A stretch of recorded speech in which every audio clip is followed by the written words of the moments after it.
riding the wave into the semifinal, and maybe Beast Coast can make it through, but they'll have to go up against Team Liquid on the other side. Our maps for this series. Let's bring up our map bands. Please, Jesse, guide us through them. All right, so the big question was, do Team Liquid ban Nighthaven Labs? And in fact, they will. The respect shown to Beast Coast, it's by far been their strongest map. That opens up Skyscraper to be picked for Beast Coast. Liquid on Sky, they've yet to win it since SI ended. Trying against NIP and E1, but only getting a combination 6 rounds through the both of them.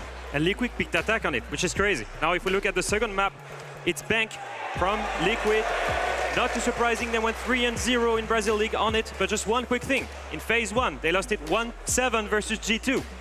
So I believe they've learned a lot from it. Surprising they don't go for the chalet. That's got to be what Beast Coast take out here. Team Liquid are so strong on that map. They are very much undefeated. We'll find out what the final map ends up being. And of course, Beast Coast will not allow it. We go to Oregon to finish off this series. This is going to be a fun one if we can get all the way there, certainly for Beast Coast. 1-0 this stage, taking out M80 in a crushing 7-1 game to end the NAL group stage. Are we seeing a team that's really won it here in the map bands? I would say it's very balanced, it's well thought, it's surprising, but it's well balanced. Yeah, that second map is going to be a real toss-up. I don't know if Beast Coast were expecting it, so if Liquid come out with some brand new strats, that might catch them off guard. We prepped the info, we prepped the maps, and now we got to get our competitors up. Manchester, you ready? Our competitors, bring them up!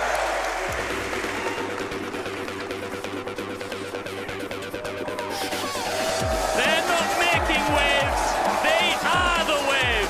Can they crash another Brazilian party? It's Beast Coast! Let's stop calling them underdogs now, shall we? They sent the SI Grand Finalists in FaZe Clan home in the quarterfinals. 4 of these men were all on different teams last stage. Now they are here at a major semi-final. Their opponents are the Kingslayers. Now they want the Manchester throne. It's Liquid! In perhaps what was the biggest upset in recent history, this team sent home the previously unstoppable world champions in Furia with a loud Manchester crowd willing them on. Is this finally their time? Now I'm going to grab a quick interview with Gunnar and Lagonis here in front of our live crowd. Let's start with you, Gunnar. Are you done with this team being called the underdogs? Yeah, I think it's time that they are the underdogs. Lagonis, you and your team were extremely emotional yesterday after knocking out the world champions, your rivals in Furia. Have those emotions settled now? Are you ready for this challenge? Yeah, it's settled down because we are not finished. So I think because we won against Furia, so probably we are not the underdogs. We won from the world champions, so yeah, I think we are. I got nothing to say, we'll see. Lagonis, is he him or are you him? I'm him. How do you feel about that? We'll see, bro. All right, let's get into this, Lagonis. I'm gonna shake hands and go and take your seats, ready for our first semi-final here in Manchester. Who's taking it? Is it Beast Coast? Is it Team Liquid? Is it Beast Coast? Is it Team Liquid? Let's get into this semi-final with a TriCast. 3 wonderful men ready and willing to talk you through all of the action. It is Parker, Pengu, and Fresh. Paul, thank you so much, Ian. We decided to bring one of the EU lads, the UK lads, I should specify, onto our broadcast yesterday. A stunning result from both Liquid and from Beast Coast. And yes, I think it's time we stop calling them underdogs. They did, after all, finish first overall in North America. But so much disrespect has been thrown their way yesterday. Gunnar said, and I quote, "I've never been cheered before." As you can hear, it's not gonna happen again. Liquid is by far and away the favorite here. Does that surprise you, Jack? I don't think it surprises me at all, Parker. I think, Liquid are the more established team. As much as, we don't want to call Beast Coast the underdog. Liquid have been there before. I know it was a long time ago, but they have won events. Very, very long time ago. But they've been in finals, they've been in semi-finals, they've played countless main stages. So on the balance of probabilities for me, I think Liquid are the favorites. I think that's fair, but there's one thing at play here. Beast Coast have nothing to lose. For Liquid, it has been a heartbreak after heartbreak. If you're gonna perform like yesterday, I don't know how Liquid can deal with that specific playstyle unless they prep for specifically to shut down Gunnar. I know that we have spoken a lot about how good the Brazilian crowd was, but every team that has played yesterday has talked about how the crowd acts as proverbial wind behind their sails, pushing these teams forward. And it's no surprise that every single crowd favorite won yesterday. So, before we get into it, I know you've already been quite loud. There are 2 football teams in this city. I'm gonna poll you and see which of the teams you like the most. Do you like Manchester City? Okay.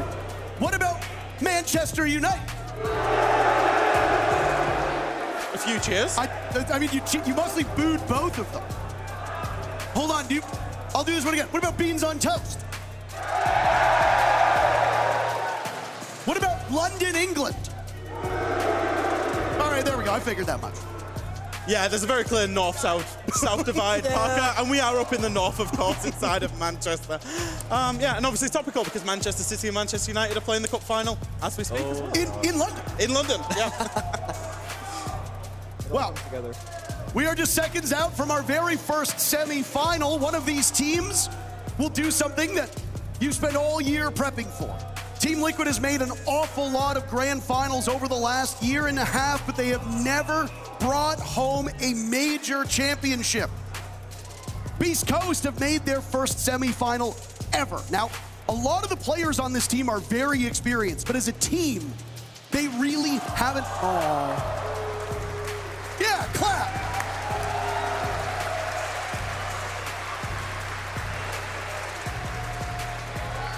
You've played on stages like this before. You've played in Rio. You know how loud the crowd can get. Yeah.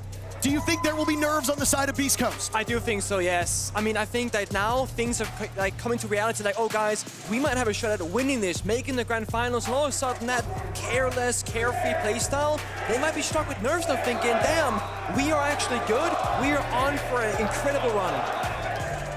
I think there's a line between riding the wave and then, of course, getting a bit nervous. Well, we'll find out. Will nerves affect Beast Coast? Cheer as we start map number 1 between Liquid and Beast Coast. So, Jack, anything specifically you're looking out for right now? It's Skyscraper, Beast Coast defense, Liquid on attack. Yeah, I'm looking for, particularly the talk of this tournament, Nick, has been shields.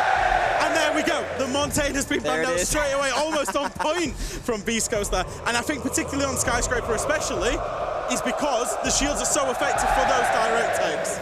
You hit it right on its head. That's perfect from you. So Deimos follows along. Really high ban rate from this operator as well. I mean, it's the trophy, so if you want to lift him, you want to play him, you got to lift that trophy and earn your rights to it. And I just wanted to ask you both a question here, because when we went through the regular stage prior to this event, Deimos was banned, but certainly not as often as he has been at this event. The main operators removed on attack were Ying, Dokkaebi, and Monty. Why do you think Deimos' ban rate has surged here in Manchester? I'm not sure if I know the exact reason, but I think teams started realizing just how strong he can be. Yeah. Not getting information like Jackal, but actually getting kills vertically with that pistol and having unlosable gunfights, basically. I think Deimos is super good when you're playing him in a man advantage situation, right? Because you can absolutely isolate a player, and then if you're isolating a player and then using teamwork as an attackers, 2, 3, 4 players against one, it makes that isolation of Roma so much easier. And I think that's why teams have kind of picked up on that and thought, hey, that's a great operator, let's use that.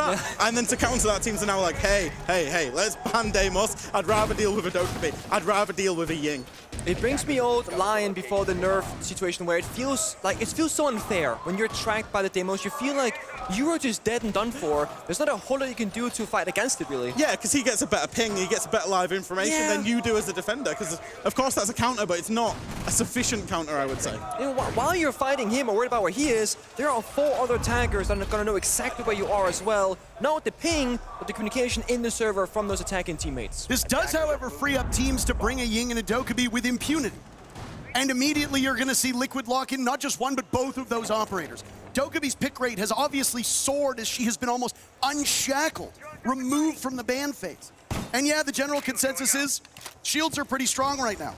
hard-pressed to find a team that operates shields better than Beast Coast at the moment. They won North America, in large part because they have not won, but two tremendously skilled shield players in both Hot and Cold as well as Spirits. Hot and Cold, it's been a bit of a renaissance for him as he shuffled around teams, and people thought that after he was removed from SSG that he would maybe not have that same level of career, and now here he is in the semifinals. It's been a nice bounce back for the veteran. I like this. Liquid Rush possibly. Ash Breach, armor in the window. Catch Beastos by surprise with counter aggression. Come on. And they're off for the races. Supernova and but all of a sudden Beast Coast is prepared for this gunner. The first one to fall, finished off by resets inside of Geisha. Taken down from backstairs. Hot and on the board. Suddenly, it's all Nesk and Maya. Only 1 minute burned off of the clock so far.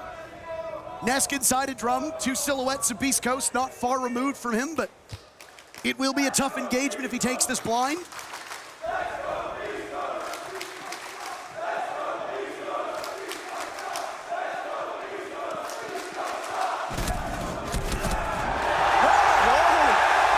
Dueling Beast Coast chance, and Maya beheading two members of the team in teal. A massive advantage for Beast Coast that has now evaporated as we just have a bit over a minute to go. Yeah, if Beast Coast can identify this player inside of Geisha as well, they can identify the 2v1. It looks like they're looking around for a vault camera, so it's definite for Beast Coast that they do have information. Both of these players are playing inside of drum. Love that Liquid's slowing things down right now. They got that quick push initially. Now, nice and chill. Get information, like you said. Isolate the 1v1s for both teams here. The thing is, Beast Coast, they're rather separated on the bomb side, whereas Liquid can push from the same side. Gavin now being pressured inside of Geisha. Both remaining members of Liquid looking in his direction. Gavin, one of those hard cases to deal with, is now Hot and Cold by backstairs. Fire, but Gavin gets the work done on his own, and round one goes to the North American squad. The big thing there for the Rush is that Liquid, I love that they go for it, even if it doesn't work out, but they only got one single pick in the opening there, losing two players on the attacking side. When you go for a Rush, there's two things that can happen. Either you rush the bomb side, you lose a couple of players, but the defenders have to retake into your guns. Or you get a bunch of kills, and now you just have man advantage. Liquid didn't get either in the beginning of that round, and it's a very big struggle for them to get back into it. I do, however, think, though, that round one is the best round to go for a rush, because I think, especially as an attacker on what is a defender-sided map, you allow yourself, if it goes successfully, to assert dominance, because when you're on Skyscraper, when you're playing Karaoke T, as you can see, quite a defender-sided map, you're probably going to lose it anyway, whereas if you get in, you rush, you really assert the dominance, it can really start a map off well on the attack. I agree. I mean, we all know that if you're playing defense, they rush, even if you win, but it's close like in that round. Beast Coast now go, guys, let's roam, let's extend like we see right now. You're playing offers, we're going to play, Geisha and T-Kyoke in the beginning. You might go to yourself, guys, don't go too far away from the bombs because Liquid, they rush one more time. We don't want to leave it too exposed. The thing about Skyscraper, you still got Blitz, you got the Glash, you got the Ying. They can still rush in different ways. They were just floating the Glass and the Ying in the 6 pick phase, and the Blitz as well. So I was kind of wondering if they'll do something direct, but I do think it looks like they're going to start out, apart from the playing the Amaru again. So it's going to be, I think, information. It's going to be about information and then working from there, because Nesk might be able to get himself in up the hatch. We've seen that a few times before on this offers side.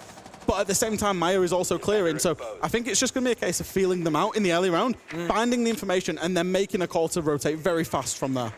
That can be difficult, though, when you have a team that is this experienced. Like, you have a more simple strat book, but you gotta play off, I think, your understanding of the game individually, and then communicate to teammates, guys, I'm hearing sounds over here or not, but Maya finds the opening. This is the same that we've seen at Maya all tourney long.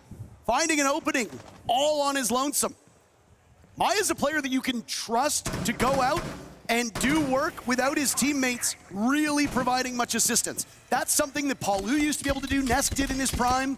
Now that you've got another threat on Liquid, it's very hard to have to deal with all three of them. And if Palu and Nesk can show up alongside Maya, as Nesk has done through much of this tournament, you're hard-pressed to start winning these rounds because, again, it'll come down to gunfights. And outdueling those three players on Liquid is a challenge for even the best teams in the world. Just ask Furia yesterday. Oh, look at that. Paolo doesn't have the information necessarily, but the sound could be the defining factor if Hot and Cold hears him or if Paolo hears him back. But look at this. The discipline, the kill, the run back. If Hot and Cold can survive here, massive for Beast Coast. Nitro from Hot now down below. Yeah, as we see Palu, he's going to look. He knows there's a players down here. He knows the C4's gone off. He knows Horton's found the kill. Doesn't matter anyway. Horton's found a second. Will he find a third? Yes! A Herculean effort on the bottom floor. And now Lagonis will have to use some utility to try to deal with this Mira. Flashes go out. Last one does get Horton. Unfortunate luck. Liquid trailing by 1 as Diffuser had died earlier on. The element of surprise is gone for the Amaru at this point. Nest position looking into the bar. Not far removed from Terrace. Slow peeking to see if somebody's there. Oh. Shot through the wall by Gavin, who won the round for Beast Coast previously. It's all up to Lagonis. Inside a Dragon, 30 seconds to go. A very tough position as he's spotted by a cam. Maybe a bit of nerves on the side of Lagonis as he misses a default camera. Making his position known now. And he walks through, he's shut down by, you guessed it, it's Gavin again. Yeah, he's having an excellent game. But I want to shout out Hot and Cold for that play, because if we look at where that round had gone, Liquid had taken a lot of space. Maya had taken all the space of Karaoke T-side all by himself. Liquid, Palu had gotten in below. And actually, the Beast Coast players, they were going to be kind of confined to site. They were going to have a lot of pressure applied to them very early in the round, within a minute, 90 seconds. And as it is, Hotton's made a huge play, got himself 3 kills, basically won the round on his own just from some individual brilliance. Yeah, I mean, I think he found the only gap that wasn't up there where timing and a bit of... I mean, the thing about players that are good on the roam is that they have a good understanding of where the enemy can and should be in a given round. He understood that Paolo's probably going to cut off, you know, the stock portion of the map, but he was undroned right next to it. So you can sneak up the staircase, get a kill, fall back, but then in a hot and cold fashion finds 2 kills afterwards. He did the exact same thing as PSG Talon to make it here to the main stage, actually. Yeah. Just pulling off those individual heroics. We see from Gavin, from Gunnar, from Hot and Cold. Every single player is able to do it on Beast Coast. It's just a matter of, is it going to be one person popping off or all 5, basically, in a given match? This is Beast Coast map pick as well, right? So this is them starting out, and I think it's very, very bold. I said this yesterday, with Liquid choosing to start on the attack. Liquid have made that choice. And I think that's very, very bold, because there's one thing where you can argue, hey, they want to start on the attack. They know they're going to lose a few rounds, ease themselves into the semi-final. But if there's one team I wouldn't really want to give any momentum to at this tournament so far, it would be Beast Coast. Yeah, that's the thing. So Liquid did the same thing yesterday in their match against Furia, where they start on the less favored side of attack on the defender favorite map, but they do it because they practice these one-off strategies, like that first round rush, for example, that is tailored to counter their opponent of Beast Coast. But if those individual prepped strats don't work, you're right. You're giving Beast Coast so much unnecessary momentum, and they are a momentum-based team. Will he stick it? Will he stick that blitz? He floated it in the last round. Come on. 10 seconds. The surprising thing is that it's like Lagonis on blitz. Yeah. Typically, he'll play the Ying in the back, somebody else goes blitz, but not here. With the fact he's got the diffuser, I would assume this is going to be something fast and direct to site. I like Locked in. Before we get into this round, it might be a quick one. I spoke with Lagonis after their matchup, and I said, do you want FaZe Clan or do you want Beast Coast in your match tomorrow? And he said Beast Coast for one reason and one reason alone. Okay. They have less experience. Okay. The likelihood of them falling apart on stage due to nerves, he said, is higher than that with FaZe Clan. But he then conceded they are both scary teams. Yeah. So a very level-headed take. And honestly, you do kind of underestimate Beast Coast at your peril. Their result against FaZe Clan yesterday was a stunner. Maybe you think they've won, but in the fashion they did? Certainly not. I don't think many people, unless you are the biggest Team Liquid or biggest Beast Coast fan in the world, thought that that would be the result. No. And that's the thing about Liquid. I think they always pay the utmost respect to their opponents, both in victories and in losses. And I think they learn so much every single time that they lose. But finding your place in the meta, no matter how good individual players you have, can be difficult. And it was Liquid who started off in Brazil in Stage 1 very rough, losing the first 4 matches in a row. Maya getting 0 kills basically about every single map, not having an identity in this roster of Liquid. And then all of a sudden, a switch was flipped, and then this Liquid team emerged from nowhere and is doing really well. And I think Maya's personality and his energy has kept Liquid mentally in the games that have been tough so far this tournament, for example, against Furia. And this was something that was talked about with Talon on our way to the venue today.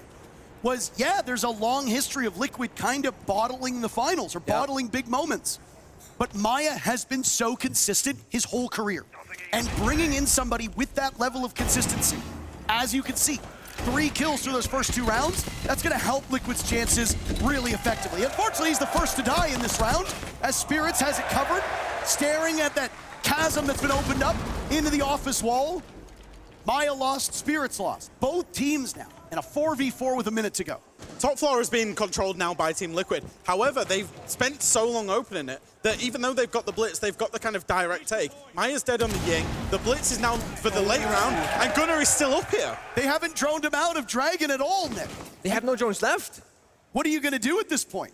I mean, you send in Lagonis now, not for the bomb site take, for the roam, because if Gunnar doesn't die, you cannot proceed downstairs to the bomb site itself, and Gunnar is just sticking his guns right now. He's not leaving. We saw him yesterday, 28-8 against FaZe Clan. Palu shuts him down, but if he can outduel Nesk, if he can outduel players like Maya and like Palu, you are in trouble on the side of Liquid. It's gun skill that often defines this team, but Beast Coast so far have shown that they can fire back. Every round so far, Beast Coast has held the numbers advantage for a sizable portion.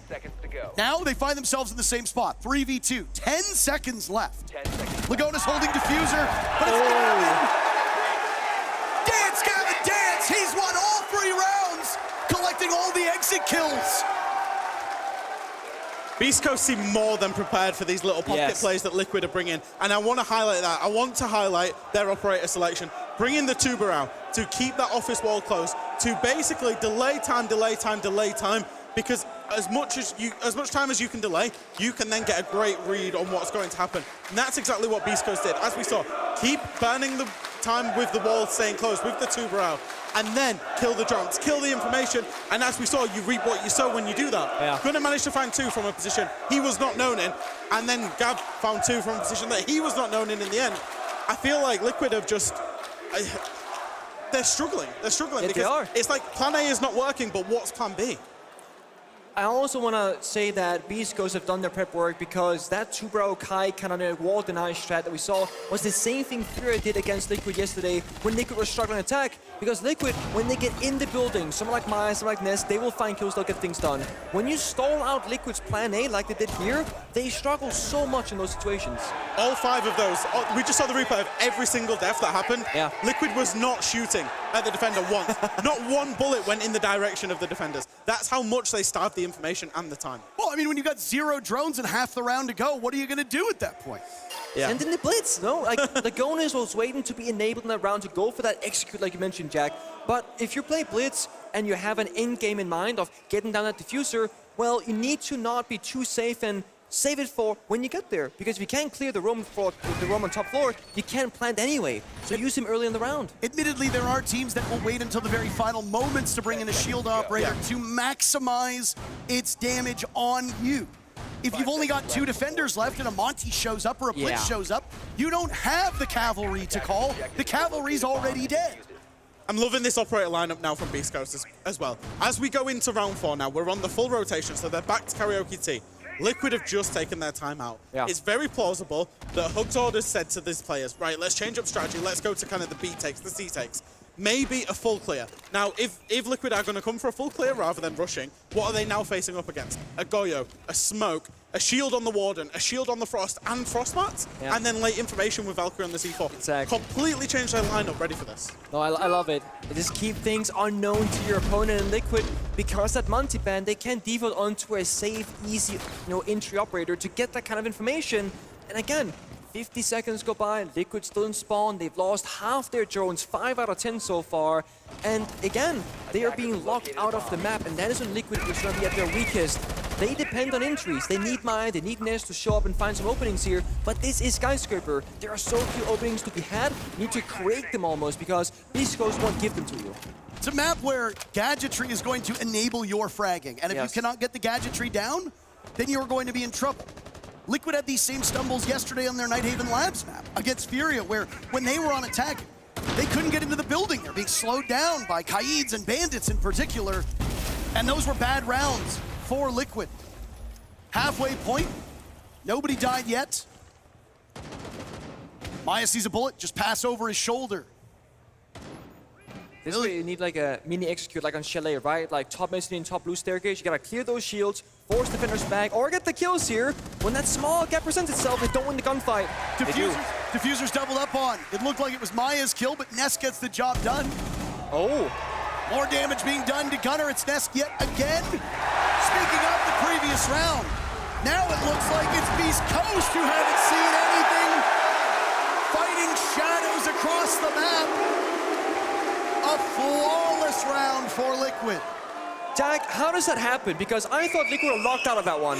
I believe we call that an overheat. I believe that you know, it's a big pet peeve of mine actually, is when players are playing behind utility and then they go in front of their utility and die. I hate it when it happens with Mirror Windows. It happened there with Diffuser on that shield. Because as soon as he waddles in front of that shield, Maya saw him. It was an easy double up, as you say. It was an easy double up, an easy kill. Yeah. But crucially, it gave Maya that space to then exploit the people in the back line who weren't aware that that position should have been taken. The shield stayed up. The whole reason for that strategy is you play behind the shield until they get rid of it, and then you fall back. So this crucial kill, this crucial entry there from Nesk really allowed the movement of Maya. It then allowed the movement of Nesk, and they were just cleaning up between the two of them. So such a small, simple detail, and it's just to show that if one player is not playing a strategy to its perfection, it will fall apart later on. And you can kind of forgive it because this happens in ranked games. Yeah, it happens. It happens in pro play as well, where you're feeling yourself, you 3-0 up on your map pick, and you're thinking, oh, I can be a little bit cheeky here. I can find another one. I can really put the pressure on, and then it's just like a house of cards. It all just comes falling down. And that's the thing against FaZe Clan, where Beast Coast, they kept doing these things, and were never really shut down. We saw the FaZe cam off FaZe. They look kind of mentally out of it, not super happy, kind of bothered by the situation. Liquid, if you give them space, just, you know, one more attack round, get that 2-4 I have full faith in their defenses to shut down Beast Coast on that side flip. Liquid have once again lost a lot of drones. Yes. They're going into the, you know, just after the prep phase, the first 30, 40 seconds of the round, with what, only 5 drones alive? Again, it's going to be that kind of late round where they could definitely be punished. Of course, they do have the Twitch on the board, so that's 2 more that they could use, but even still, it's looking a little bit rough regarding that information. See though, at Beast Coast, they can go for 2 options now, right? You swing out, you overheat, so to speak, or you just stick to your plan A. And I think it is good to keep Liquid on the toes, especially if you're keeping track of the drone count 4 left on pocket of Liquid. They're not going to drone out every single corner, every single potential spawn peak, or run out on the walls, for example. So as time goes on, if Liquid don't gain map control with these last few remaining drones, they're going to get punished by C4s, by Capcan traps, or by people ratting in positions hiding on the side of Beast Coast. Really is quite astonishing that Solus and Mute have not been staples of this Beast Coast lineup, and yet it's Liquid losing drones time after time. About to the halfway point of this round. Skyscraper, the second least played map so far in Manchester. 62% of all rounds won by the defenders. So what Beast Coast is doing right now is pretty normal given those stats. Yeah. In terms of the bomb sites, not a single site favors the attackers. The closest is Kitchen Barbecue, which is actually tied with Bedroom Bathroom as the tertiary bomb site. And even then, Kitchen Barbecue sits at 50-50. I was just about to say, we've not seen it yet inside this game. It was Bedroom Bathroom. Huh. Liquid trying to go for a side rush, fake me, but Nesk finds a kill somewhere. I think Beast Coast moving a little bit too much there on the bomb side. I mean, if you're feeling yourself and you want to take engagements, swing on to Liquid. If you think you can get that pick, that's huge. If you let players like Nesk, like Maya settle in, bad things happen to you. Nesk will not be a factor in the final minute of this round as he's eliminated by Diffuser. And now, what little drones remain for Liquid will be so critical in finding these last couple players. Lagona's taking some damage now through the soft walls. He charges into Terrace, takes out a mirror window. Spirit for one kill, Gavin swings for another. Liquid trailing, Gavin finished off by Terrace.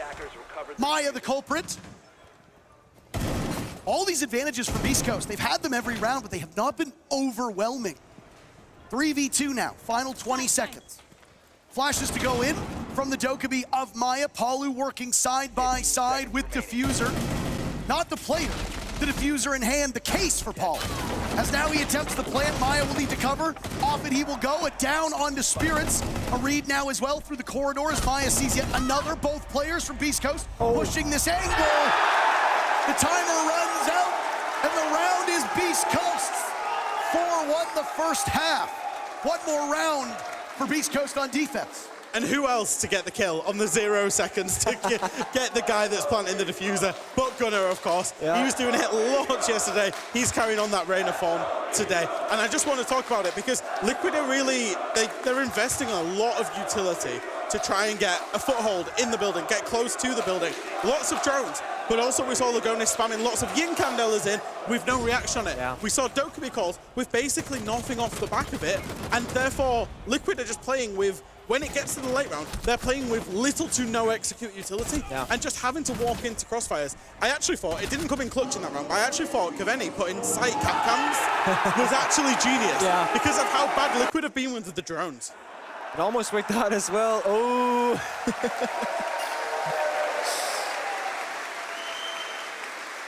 Nearest airport, huh?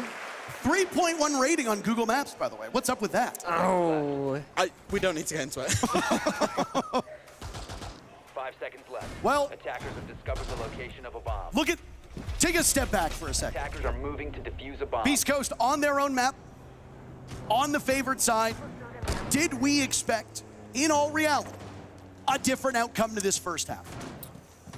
Honestly, given how good the prep work from Liquid was yesterday, I would expect a 2-4 at worst, a 3-3 at best, which is the norm, but it has to that Beast Coast been too much in the driver's seat to my expectations. Yeah, I think that's it's the magnitude of the way that Beast Coast are winning the rounds and how Liquid are losing the rounds. The mistakes that they seem to be making, the kind of rookie stuff where they're using all of their utility and not following up on it, that's the type of mistake you wouldn't be expecting to see Liquid making, even if the scoreline is kind of as expected. We'll say though, you want with Skyscraper, it's hard to attack. You're gonna bank after if you're Liquid. Things should get a lot easier on that attack and side specifically, and I will say, I still have faith in Liquid defense, but they gotta avoid that 5-1 scoreline! Hot and cold in a peak I see in ranked. I don't see that in pro play. But it works. It absolutely does. And he gambles, has the smoke to get the job done. No, looking down. Has he heard it? Yeah. And an easy follow-up for Diffuser. Once again, not that you're winning rounds, but how you are winning the rounds. Liquid looking to keep this close, but now they've lost resets to Gavin. Gavin having a tremendous game so far, 8-2. He's had some good moments, and this is not the usual Skyscraper that we expect. I mean, we're not seeing execute. We see no plans being attempted really in like realistic scenarios like 2v3s, etc. And we've seen the attackers just struggle at the first step of the round. It's a 1 versus 4 for Nesk to get the second round on attack for his team. This round is over? I believe this round is over, and if anybody can do it, Nest can, but this round is potentially over. When you're in a 1 versus 4, you've got to isolate your 1v1 engagements. He knows there's one inside of T. He now knows there's one. Drum finds that shot onto Spirits. This isn't possible, surely, but he is going to take his time. That's the one benefit that he does have, is another 50 seconds. I mean, the bigger issue. The 3 players from Beast Coast left are the 3 best players right now, but Nesk seemingly leveling up with every kill. The Banshee will give his position away, hot and cold with SMG out. First kill and last kill. Matthew Stevens elevating his team, and it's a 5-1 first half. Liquid have already called their timeout. Yeah. There is no parachute to slow this fall.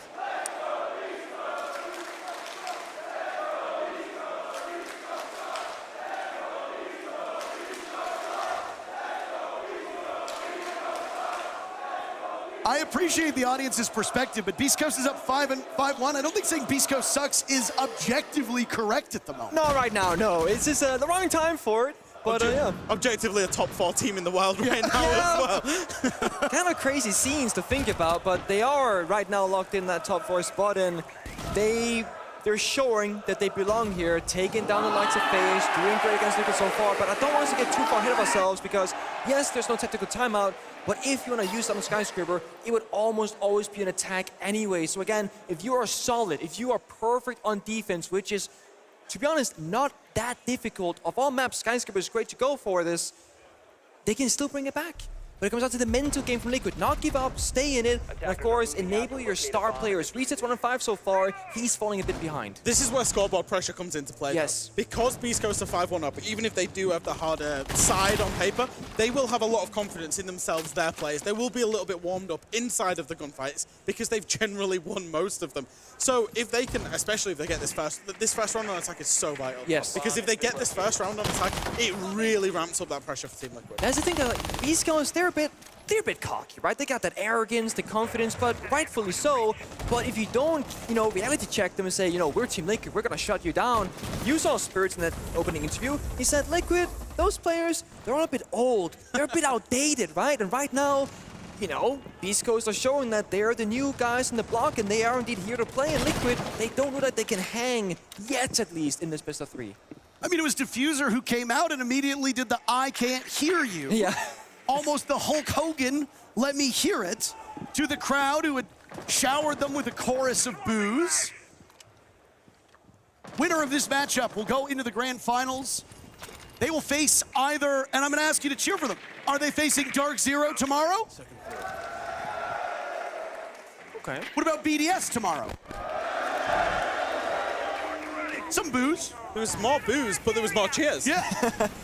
More Seems they were quite haters and more ambivalent. BDS are more relevant, I guess is what we could say. I suppose. And what did you say? This round right now, So throw important. all the pressure onto Team Liquid as they would stare down a 6-1 score line. Great start for Liquid, as Palu has had a miserable game by his own standards. Gunner walks in, gets the pick, and now a battle towards the balcony. Nesk with a pick, Maya to swing, 2 from the similar spot. There he is. That's the Maya that we know and love from yesterday. He shows up and he needs, but the Diffuser's still up. He takes down 2 players. Liquid on the back end already again. Almost another, but you know how much that SMG struggles to be controlled. Cannot be tamed. So Diffuser will go for the reload again, a 3v2 for Beast Coast. That's a very familiar position for Liquid. It's a tricky situation as well because they're completely split. Both Liquid players are split. They cannot play together to try and isolate these crossfires. Oh, nice read on Lagonis through the wall. Yellow ping enabling the pick onto Gavin. Team leading 8 kills in the ground. Maya will clean up the mess. They've given up sight. Yeah, it's a great They're call. still Just roaming. go straight to sight. And That's Spirits genius. going for the plant. Do they have Nothing. reads on it? Lagonis seems to think. Nitro Seconds save! It's too late. It's all up to the rookie. Diffuser at a monstrous 2K earlier. Shoots onto Maya, another lined up.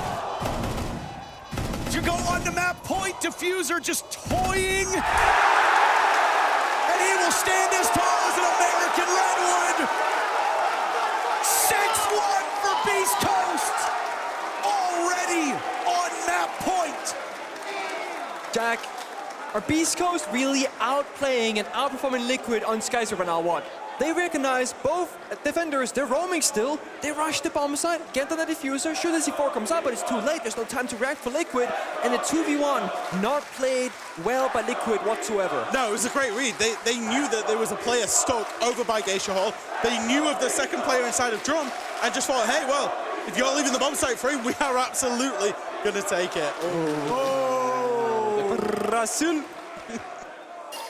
Could happen, a 7-1 scoreline. It started off well, I guess, for both teams. Beast Coast, they strike first. Liquid, they answer back with 2 kills. The Diffuser here getting 2 kills on the same staircase. Those gaps being found way too easily for Beast Coast, because if you look at Liquid on the attacking side, they never found those openings at all.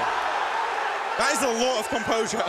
That is a lot of composure for a rookie on main stage to be making those types of plays. And it's not just him that's making the plays on Beast Coast as well. You know, when you hit this kind of tournament siege, you need multiple individuals on your team to be making those plays, especially when you're in a man disadvantage, for example. He's walked up there in a 3 versus 4, made it a 3 versus 2, and then got back to site and then won the 1 versus 2 to win the round. You know, it's him, you know, Gunner's been making the plays as well. We saw Gaveni make those plays. So Beast Coast are hitting a very purple patch of form right now, individually. I did speak to one of our fellow casters last night in the green room, and I was like, what do you think Beast Coast are missing right now? Because, yeah, they've done well, they've beaten FaZe, but what could they do to get even better and beat expectations further? And he said, Diffuser has to stop being a bot. That was like flat out what he said. I'm like, what do you mean by that? He's like, well, he's kind of trolling sometimes. So you're going to call out who that was? Carter. Okay. Mr. Lynx. That's not exact quote word for word, but he was like, Diffuser has to show up here. He's not had a great performance. And I was saying, Diffuser right now might be the standout player based off that previous round, because he tended on the attacking side to open things up for his team. That's so difficult to do. And you're playing a global catch of Dokkaebi, you have to get active on their own clear. Now, don't be surprised if Liquid win 1 or 2 more rounds just because of the side that they're on. But Beast Coast have such a cushion at this point that things will have to go catastrophically wrong for the North American team. Additionally, Beast Coast still has their timeout. Yeah. So if things really do go wrong, settle them down, have their coach, one of the most animated men in all of Siege, jump in and try to will this team back. But boy, oh boy, you got to imagine this result has spooked Liquid. Palu only finds his 3rd kill in 8 rounds, and it's Diffuser. With the Diffuser, by the way, With the Diffuser. Over towards back stairs. Gunner walks up. Doesn't even see Lagonis as the jiggle peek from the door. Ends the rampage of Beast Coast. Another will come in, and the hands of Maya's Houghton is removed. I feel like that's a play you make because it's 6-1. You just walk up saying, guys, this might be clear. It wasn't, now you pay the price, but the benefit here is that Beast Coast, they can absolutely throw around the 2 and not even give it down because they have a 6-1 lead. They can take these massive gambles for no reason. Yeah, I think as Diffuser and Gunner have gone up there, it needed reaction from the team. It needed Gavin not to be below, to be going up main stairs. It needed Spirits to be forcing himself into Geisha. As it is now, you've got to work through a 2 versus 4. And again, it's all about isolating engagements as Nesk and Resets are both in quite frontline positions. I wonder if they'll choose now to try and fall back and try and just consolidate. They've chipped away at Gavin's HP. It's Spirits to die first. Gavin follows shortly thereafter. Some saving grace for Liquid. But they will need a miracle at this point in this match. The crowd was so hot for Liquid. Before we went live, Ian Chambers took to the stage and polled the audience, and would you believe it, that Team Liquid was, I would argue, the favorites based on how loud the crowd was. Yes, that's correct. A team from Brazil was the crowd favorites, and not BDS, who are not just from Europe, but also have players from the UK on the roster. So to have this beginning for Liquid, not only is it going to get in Liquid's head, but as you can hear, yeah, they're saying Beast Coast sucks, but the crowd is staying in it. And just as we said at the top of the show, there is a wind at the backs of the players that have the crowd going for them. Liquid hasn't done much to bring the crowd into it to cheer for them. Not only is Beast Coast in your head, but the crowd's not helping you get out of that position. Liquid stuck in a rut, but 1 round so far on defense, and it is the favorable side. Maybe a comeback is actually possible. I think one thing to note is that if you're Liquid, you of course want this first match to go as long as possible. The reason why I say that is Beast Coast, they've had really quick matches so far in their best of 3. It was a 7-5, 7-3 against PSG Talon. There's a 7-2, 7-5 against ITB. There's a 7-4, 7-1 against FaZe. If you go the distance in Skyscraper, Liquid, comeback time. Woo! Yeah, okay, let's believe in it.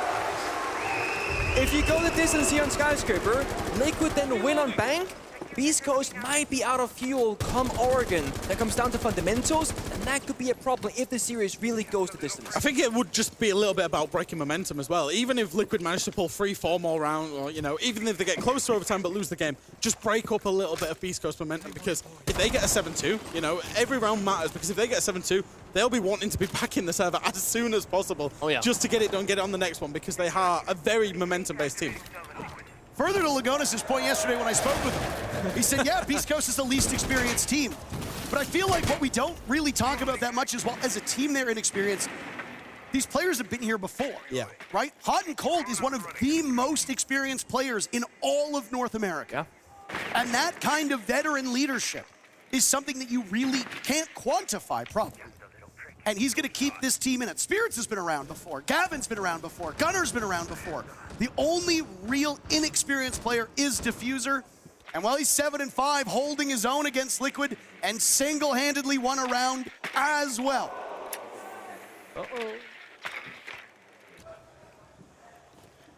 Maybe a missed drone?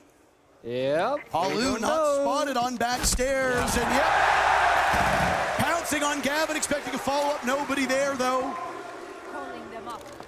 It's those small things. I mean, they can win you rounds. You get the opening pick. On it. Oh, boy, wait. Gunner tracks back, though. But now, Beast Coast, they're not in the building because they want to be. But the guns on the attackers are hitting their marks. Spirits is a name that we've said so little today. But as we know, from all previous experience that Spirits had, he can absolutely take over games himself, but Beast Coast have not needed him much at all today. Final 45 seconds. Right now, the advantage for Beast Coast. They're looking to knock off Liquid and gain some serious momentum heading into Liquid's map of Bank. No one's really above here. When you got Lagonis downstairs, so Beast Coast could just go for a straight side execute or maybe sprint upstairs. Not entirely sure. Hot and Cold has the diffuser. He's waiting for the all clear. There goes a logic bomb. None remaining. Diffuser using full utility at this point. Grenades and flashbangs still in pocket for Beast Coast. But there's been some serious issues hitting these goo mines. Resets jumping on it. Hot and Cold and Gunner both falling in the same position. Diffuser and Spirits will need to go for some objective play. Diffuser with one immediately traded. And now it's Spirits all by his lonesome upstairs. Surely not enough time. Wasn't time. Reset showing that there's greater depth on Liquid, and it's not just the Nesk and Maya show.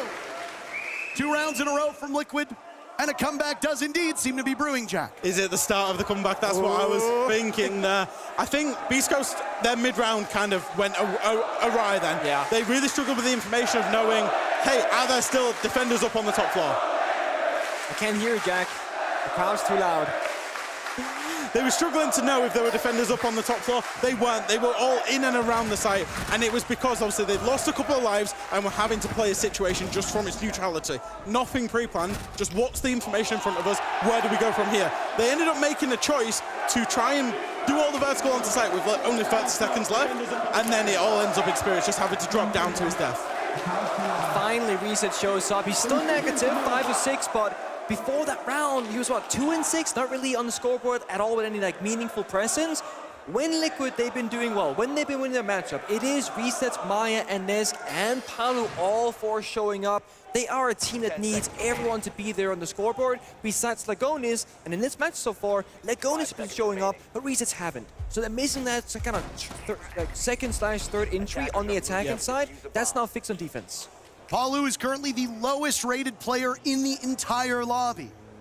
That is not a position that we expect Palu to be in. That is not a position that Palu often finds himself in.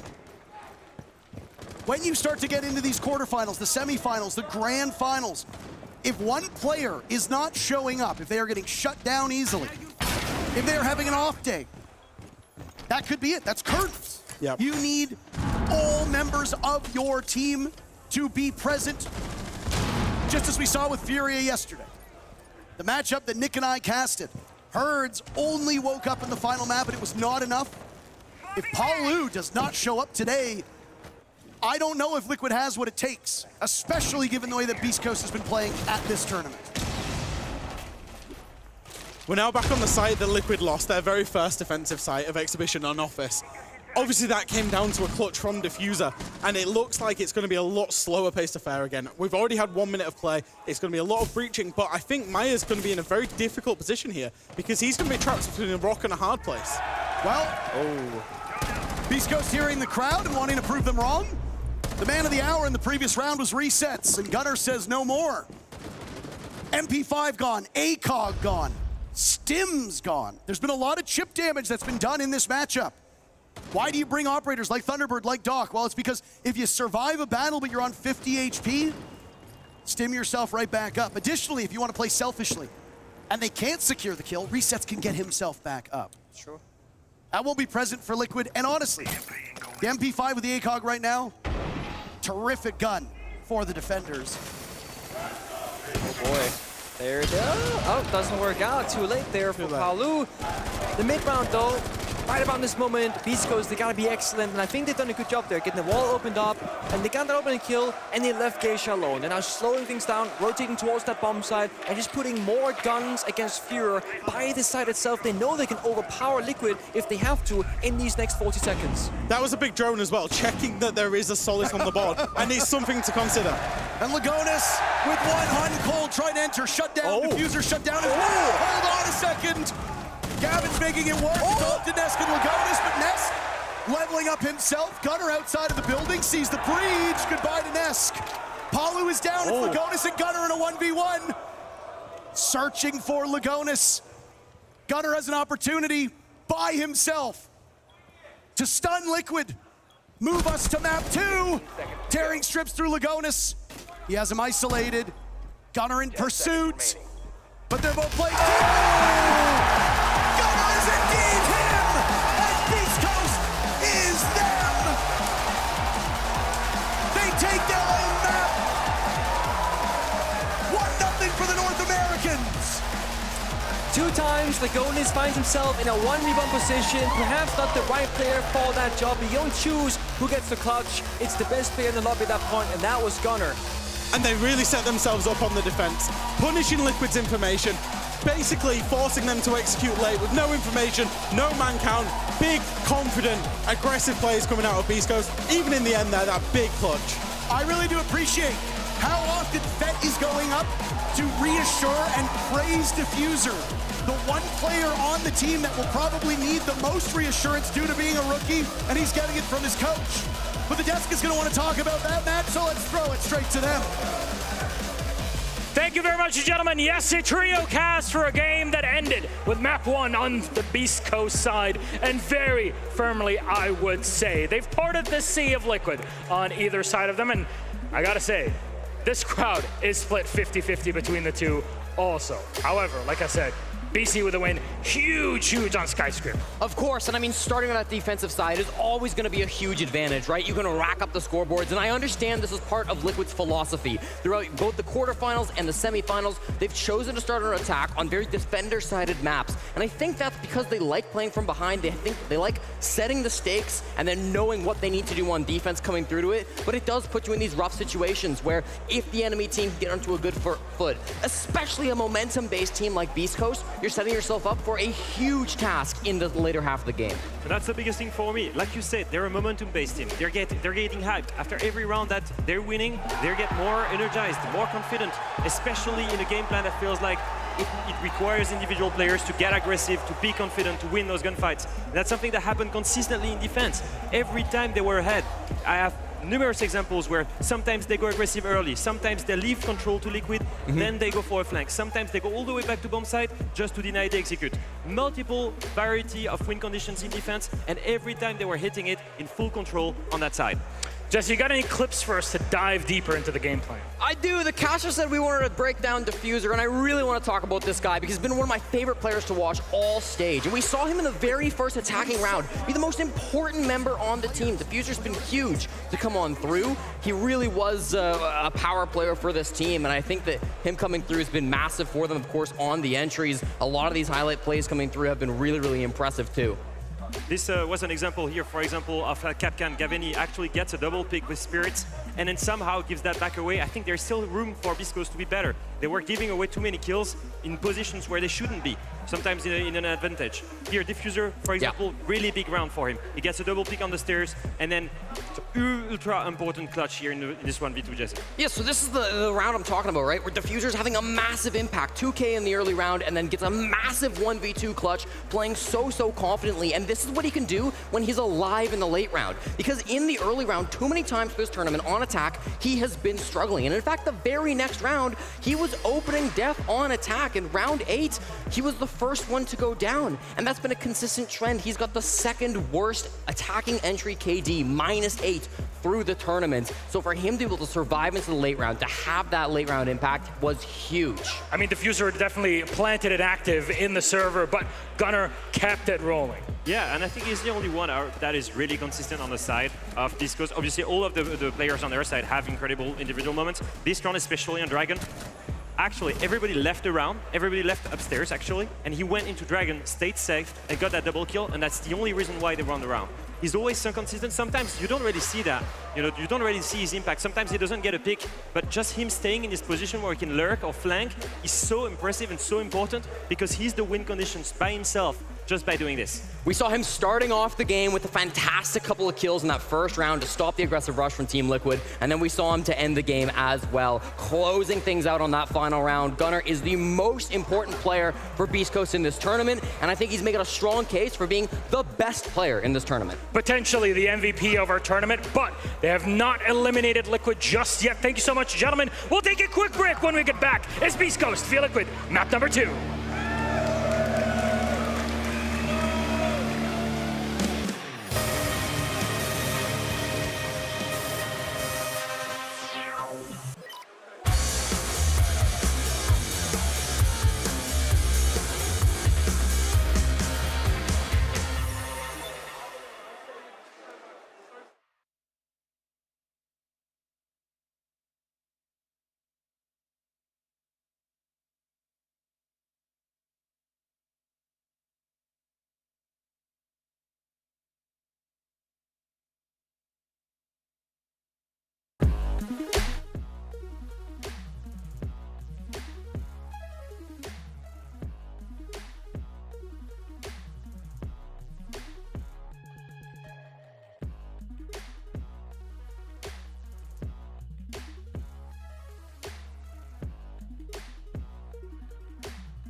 Our first semifinal continues. Map number 1 goes the way of Beast Coast, and they look to close things out on Bank. But now it's time for us to fill you in on all you need to know. Welcome back to our analyst desk. I'm also with me are Jesse and Alfama. Manchester, are you here? There you go. Jesse, what do you got for us? You know, I was just behind the scenes having a chat with Fett last night, and he actually told me that stylistically, he was a little bit worried for Team Liquid because unlike FaZe, who play very slow, almost a Dark Zero style playstyle, he was thinking that unfortunately Liquid would match up quite poorly against Beast Coast for them. He thought this would be a tough game, but I gotta say, credit to Fett for being able to look in and find a map like Skyscraper where he really could pick things apart and find that on their map pick. Now that we move over to the second map of Bank, it's gonna be a bit more difficult because this is a curveball coming through from Team Liquid. It's very likely that they've not prepped this map to the same extent that they had for Skyscraper, so that is what worries me here. Now, Beast Coast starts in attack, right? And what we've seen on Skyscraper, we've seen them spread around. That's the way Skyscraper is supposed to be played. Bank is supposed to be played the same way. If they can keep the same momentum, the same multiple pressure points, find the opening and commit to it, it will be a great match. All right, seems like we're still split on this. Manchester, have we decided who we're rooting for? Is it Beast Coast? Is it Liquid? Well, casters are ready for you. Take it away, Intero, Pengu, and Fresh. Well, Beast Coast have done what we expected them to do, which was win their map. Maybe not with the numbers that they did. Now it's up to Liquid to do the same. Or this Cinderella run for Liquid all the way through the play-ins. The worst team in Brazil for the first 4 play days will be over.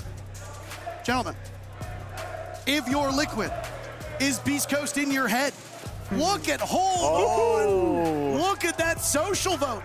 53% now for Beast Coast, 47% for Team Liquid. So is Beast Coast in your head, or are you in your own head if you're Team Liquid? That's because the one. I think the one thing that we've maybe not addressed or maybe not touched upon is how much it maybe took out of them yesterday to beat Furia. Was that the big victory in their head? Are they maybe a little bit, thinking, hey, Beast Coast are maybe a bit easy, we don't know these guys, from NA. We know the guys, we don't know the team from NA. Are they now maybe in their own heads? They've been, caught out, they've played Skyscraper, and they're up against it. Well, get ready. It could be the end of the road for Liquid or the beginning of Beast Coast's run to the grand finals. Bank is on the board. It's a good question, Jack. And I gotta say, for Liquid, I think you identify the problems from Skyscraper and you say, okay, this and that. Now you go on to Bank, and I think stylistically this map favors Liquid much more. It's more open. Maya can go into the building undroned, make some plays happen. And I also think it's easier to keep the drones alive on the attacking side if the solos, of course, gets banned out. Again, enabling Liquid's information game to favor them, because as Alpha showed in the pre-segment, Liquid need their drone intel to make their plays happen. Who's going to be the 4th defender banned? Woo! We ready? We've started. Oh. Liquid solos. Hey. Right. Yeah. Honestly, if that was yesterday, I would have been like, why the Kaid ban? But given the struggles Liquid had, when enemies slow down the game against them, I kind of like this ban from them. Yeah, I like it as well, and I think Bank specifically, the one thing it does allow you to do is it particularly allows you 2 things when you play in Bank, when you ban the Kaid. The hatches on the basement, which are so important for attacking the basement, and then the Kanto wall up on the the side of lobby on the top floor for when you're attacking the top floor. So it's a specific ban for this map that's obviously impactful on at least 2 of the sites, because Kaid also could be played on the open area bomb site as well. I do like it a lot. Obviously for Liquid though, it does mean that when they get onto their attacks, that Solace is now open, or is still open, and obviously we saw them have big difficulties on the droning. So that's one to just put in your pocket, keep in mind for 6 rounds time, because of course they will be starting on the defense. Yep, and I just love the respect that Liquid are paying towards Beast Coast here with the Monty ban on the first map and the second, where, Liquid, they can play the Monty. We've seen that many times from them, but they say, Beast Coast, this is such a strong element from them that they can bring. But I also think if you ban out the Monty, you're going to get more aggressive enemies because there's no shield abuse. But no Monty and straight onto the Osa.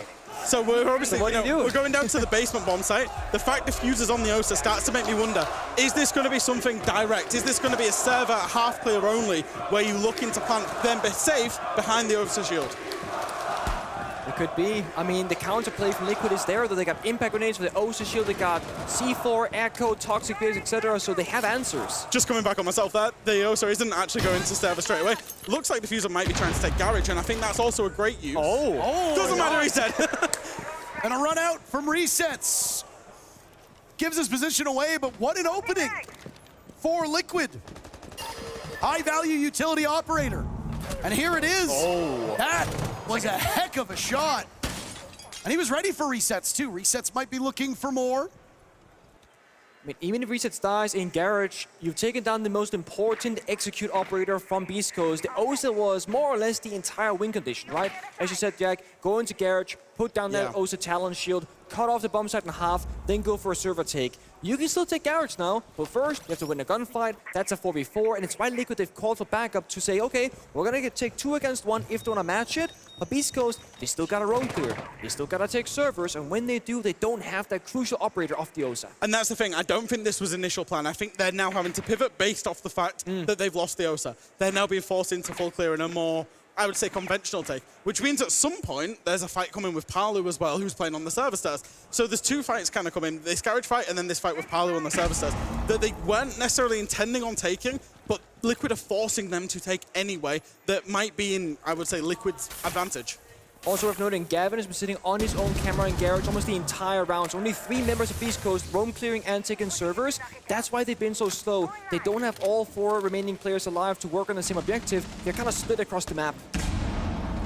The Saban will be using those X-Kairos to open hatches. Maya with another kill for Team Liquid. Resets in Maya so far, starting off well. The consistency of Maya has been really quite the sight to behold here in Manchester. As was noted on Skyscraper, though, map number 1, you need a bigger game from Paul. He'll be holding down the stairs, a goo mine, the toxic gas, and a shotgun, all working to get rid of Gunner. And now a tussle on the stairs as Nest shuts down Gavin. A flawless start to bank for Liquid. They need momentum. They need to get out of their head. They need a bounce back. That's the best start to this map you could possibly get. Absolutely. If you're a Team Liquid fan, if you're a Team Liquid coach, or even a Team Liquid player, during that interval, you'll have been thinking, oh, here we go again. We're going out of the tournament. We're 1-0 down. So much pressure. If you put on your Christmas card list, what could we do in round 1? It would be flawless round. They have achieved that. I don't know if the worthy of GOAT status for a flawless round, but it was one hell of a round. I think it was a huge first kill onto Diffuser, just because of just how much it disrupted Beast Coast plans. That's the thing. Bank really comes down to the operators that you pick every single round on the attacking side. Ammo, Ying, Blitz, you're going for a fast one. You're going to play the Monty, the Osa, maybe a double hybrid setup. You're going for a slow, strategical, plant position. So if you can have the right read on defense and shut down the win condition of the attack, you can win rounds so easily because Bank, it is a pretty big map, I would say, but it is operator dependent.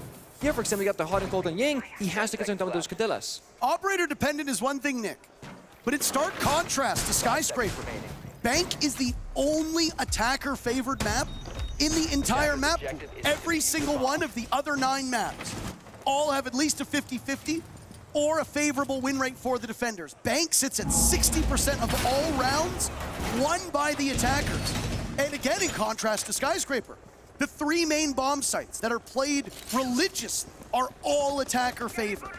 So if Beast Coast is unable to win 2, 3, 4 rounds quickly, they will be in trouble on this map. Yeah, slow setup here. We've got Brava action, hack those default cams, deny the Valkyrie ones, IQ as well. This is going to be a counter intel side for Beast Coast, but they only have the Ying as like those execution operators. No Osa, no Blitz, so I think getting into the building, into the bomb site might be difficult later on. I love the synergy between the IQ and the Bravo. Obviously, IQ being able to ping out the gadgetry, and then Bravo is able to go and use their drone to go and steal that gadgetry. As it is, it looks like Diffuser is still looking for a few things. But if they can get Valk cameras, if they can get Melusi, Banshees particularly, it will allow them to be able to walk into areas that aren't covered by somebody holding it, but are covered by a Melusi Banshee that then gets stolen, which means that area is not covered. So it might allow them a route into this top floor. I know people are going to go, what are Beast Coast doing, right? It's a very slow round, but they're basically spending the time now to not do that job later, so that once they start going, they can go pretty quickly here. Candelas going in. Is there a follow-up? Yes, Spurs inside the building. Burning some red pings and some Candelas. Nesk is ready for it, though. Complete vision on the swing in from Spirits. Diffuser, the first kill for Beast Coast. Reloading. Not just in this round, by the way, the period, because round number 1 was done flawlessly. Gunner eliminated over by Lobby. Palu holding that one down with ACOG inside of the elevator shaft. Gavin looking for the follow-up. Shot out from too many angles. Now it's Houghton outside on rappel. Upside down, a hard angle to hit, but he hits it on to Maya.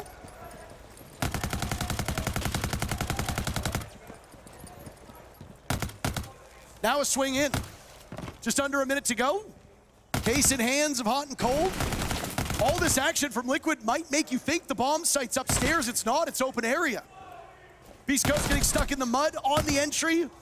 Nesk realizes he can exchange a big portion of his HP just to slow down Houghton. You've still got Lagonis and Palu for backup. Nesk gets the job done anyway. Impressive start for Liquid. 2-0 on their own map. Yeah, very impressive start indeed, and I think they really fortified up on the top floor. They had the mirror windows, the Malushi Banshees, and they also had the Azami playing up there. And the one thing that Beast Coast did in my mind is they overcomplicated that take significantly. I liked the idea of the IQ and the Brava and trying to find a gap using that. They had 9 drones still alive when the whole execute went on, the Ying to facilitate the entry. But unfortunately, it was mistimed. They didn't actually get rid of any gadgetry that they wanted to get rid of. And then, you know, it all went a bit wrong, even Gunnar rappelling down the skylight, not knowing that there was a player in elevator. As you can see it here, like, yeah. Liquid have done a great job of basically moving all of their people and their utility up onto the top floor, recognizing that the round was going to be won or lost there. Yeah, I hear that you said that they quote-unquote over-engineered the top floor take, but I also want to say they almost simplified it too much at the same time. Yeah, overkill with the operator pick, but also if your only way in is toss out a Candela, rappel in, with lines of sight open everywhere, is that really the best entry you can do? What about walking in square, going in lobby, getting up those main staircases? That didn't happen that round. And that's what I was kind of thinking and hoping they would do, but that's why I wonder if that's where the IQ and the Brava failed to take the gadgetry it drove in to the wrong facilitate direction. that. Yeah. I feel that. I think it's almost as if like there were 2 separate plans happening, right? There was the utility side, IQ Brava, hey, we're gonna do this. And then the people, the entries, hey, we're gonna try and get in, and they don't work together. Just a very quick one on Gaveni's Claymore placement there. Lots of people place the Claymores too close to the wall there, and when defenders jump out, they jump over the Claymore. It happens a lot. So that's just a very quick one for you to use in your ranked games. Just take a step back. The Claymore doesn't have to be on the wall. And then you're wondering how a defender's jumped out over. But Jack, I love flying out of those windows. Why are you doing this? Yeah, why are you doing this? Sorry. I know what it's like in the gold lobbies, Parker. Ouch. Hey, I mean, when we play ranked together, Jack. I'm a plat. Oh, sorry. I'm a plat. It's not much better. I mean, when Jack and I be playing bomb site, he goes, I might send it out and trade 1 for 1, and I'm gonna be okay with that. Every single time I send it out. Sometimes I don't trade 1 for 1 because they've misplaced the Claymores.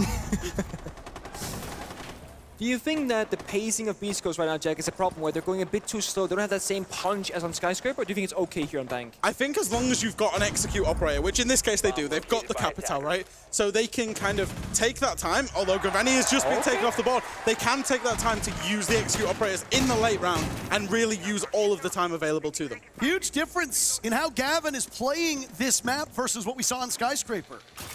He was formidable, unbeatable. But so far, no kills through the first 3 rounds, and he'll ride the bench. Look for his first kill in round number 4. Neska died just a few seconds prior to Hot and Cold. Back at even numbers now is Beast Coast. Still semi in the discovery phase, but with Hot holding on to that diffuser, we'll have to deal with Lagonis, entrenched upstairs, playing by Janitor. I actually don't think that swing from Ness was all that bad. Yeah, there was a 5-4. Why swing? Well, the Flourish drone was just about to pop off. Why would Hot and Cold watch that angle at the same time? You wonder, but that's just Beast Coast not being sloppy, holding down the lines of sight. Now they gotta break this bomb set apart.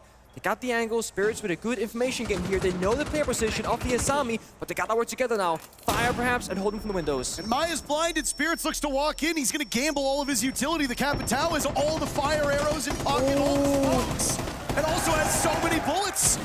One of the beauties of the LMGs, boys, is that you'll almost never run out, and he still hasn't reloaded. Slaughtering the site. Lagonis with another kill. Diffuser will end the round on the swing into the bomb site. No objective play needed for Beast Coast. Finally, a victory for the North Americans. Yeah, and I think they needed that, especially with what you were saying around Bank playing out attacker sided. I think the map is pretty comfortable.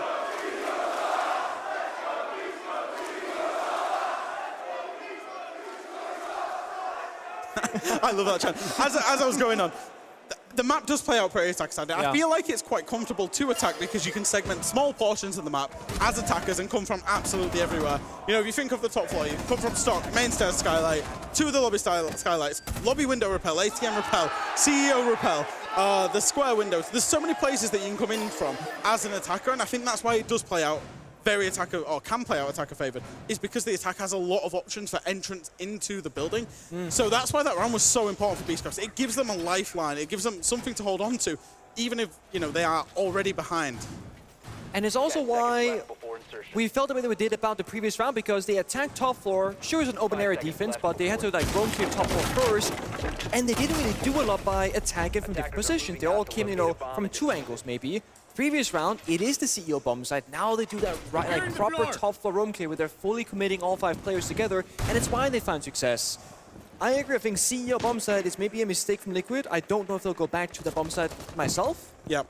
Go more dynamic. TLS Archive's not too shabby these days. It's playable. You got a good strat for it, but in the end, it comes down to execution and team play. And Beast Coast, they found the right positions and moments in that previous round. So I'm loving the pick of the Brava here, because as soon as you ever see a Maestro camp on side, you should be picking on the Brava because of how easy, especially on this basement bomb site, how easy it is to take those Maestro camps.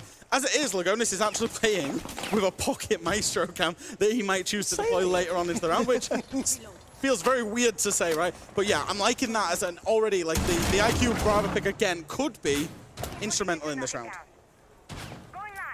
Well, let's see what they can do with it. They got good information games with the Valkyrie. For Garrett, of course, you see Gunner, he tried earlier, but the DMR from Reset's gonna keep them at bay, but there's a drone. They have good intel. Also, really good pace here. Only a 60 seconds in, pop that stock hatch and just dropped it down. I was not expecting it. He'll drop as well. Speaking of drones, Nick, all 4 rounds, Beast Coast has brought one of the additional drone operators. Yep. Back in round number 1, it was Twitch. Round number 2, Brava, Flores. Now, you got the Brava yet again. So you bring them with something in mind, but one thing that all 3 of these operators do is they also give you vision. All of these drones will work effectively to help scope you out on a map as big as Bank. Yeah. Intel is so critically important. I mean, the defenders, Valkyrie, Maestro, as you talked about. Yep. Maestro camp's been put down by Lagonis, by the way. Good. He has the pocket barbed wire, though. That's true. What's he going to do with that? Oh, no. His pocket's full of razor spaghetti. Also the bulletproof cam for the Goyo. So both of these teams now will try to beat each other in the information economy. Big decision here. Do you clear out Paolo on the server stairs or go for a main stairs lobby hash trap thing? Let's go out, but it's, you know, Trace and the Toxic Babes stalling out both sides. We see them. They're in third tunnel as well. They want to clear out Paolo. And he's just trying to buy time. Gunner inside a server, eliminating Maya. Paolo right as the blind wears off. A big pick. Nest with one on the diffuser as well. Liquid getting these kills all over the place, but Spirits drops into Vault. It's all up to Gunner. His position known still. Has to dance around the fire. And it's an easy shotgun cleanup for Paolo. You know what that means? It means that despite the fact that this map is attacker favored, Beast Coast cannot win it on the first half. Liquid will force you to draw 3-3 or continue to do damage to you. It does not surprise me at all that Beast Coast will use their timeout here because things have gone from bad to worse for this team. I think it's a very sensible timeout. Like you say, the magnitude of these next 2 rounds in terms of being attacker favored or not. I think if we just quickly cycle back to this round, I think it's about choices. You highlighted it there, Nick. Do they clear Palu or not? Normally when you see somebody playing these server stairs, they get run down by 2, 3, 4 people at times, off the back of flashbangs, off the back of Yin Candelas, whatever it may be, they get absolutely run down. Yeah. Beast Coast now, 2 times, have not chose to run that player down. They've just peeked him 1 and then 1 by 1 very later on the line. Yeah, they almost wanted to reach for everything all at once. They were dropping down elevator hatch, lobby vault hatch, and also attacking server stairs, and they had about 40 or so seconds left, so they weren't necessarily forced into a spot where they had to go for a quick rundown, but they went for it. And again, I think Beast Coast, they're still trying to figure out what's the pacing gonna be like here on Bank versus Liquid, because if you attack your opponent before you're quote-unquote supposed to, you can't catch them by surprise, but Liquid had so much information that they were not really surprised whatsoever. So, tactical timeouts happened. What is the Beast Coast coach going to be talking about? Adaptations. It's very likely to be open area, right? That's what you'd be talking about. That's what you'd be saying to your players. Liquid have maybe outgamed Beast Coast here because they've gone to the bomb site, as you can see on your screens, of Tellers and Archives. Completely new strat. If that timeout taken by Beast Coast was completely tactical, was completely strategic, it's all just gone out the window, at least for this round.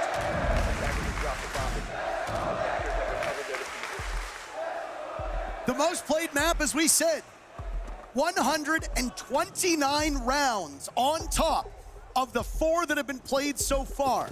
That means in total, 133 rounds have been played on this map, and this bomb site has been shown 3 times. 3 times. This will be the 4th time at the entire event that a team attempts this. But you know what goes in Liquid's favor?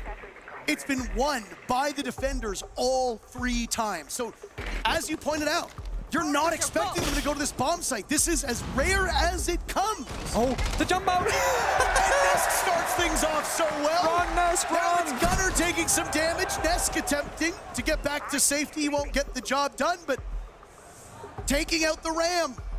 That's all the soft destruction above this bomb site. No longer an issue for Team Liquid. As the window jump out, Jack, is that worthy 1-for-1? 100%. Okay. He was misdroned, right? So they had no idea. He is the Valkyrie, his utility's already deployed, and like you say, he's got the Ram. You can't choose who you kill on a jump out, but if you could choose any of those attackers, you would choose the Ram, because the conventional way of taking it is taking above the bomb site and then using the Ram or the Buck or the Sledge, but they don't have either of them, to then get the verticality onto the bomb site and squeeze defenders out to allow your entry. They can't do that now, so Beast Coast have got to completely change their attack. And now again, plan B, right? Plan A doesn't work, but look at this. A catch in the base of all places, a Brava and a Melusi. What are they doing down there? They both know that something's weird is going on, but it's a 2v2. Backer from Liquid on the main staircase, and Diffuser as well from the other bomb site downstairs. Not this round, but basement portion, of course. Palu is stuck, effectively. Yeah. There's only 2 operators that can go through hatches, Oryx and Amaru, and Melusi is neither of them. Palu realizes it's swing or be swung. Diffuser wins the duel. Now the advantage is for Beast Coast. They equalize. Maya eliminating Gunner. Gunner taking some damage early on. A rough start for Gunner. A rough start for Gavin. They combined for 1 kill. Gavin looking to break that goose egg.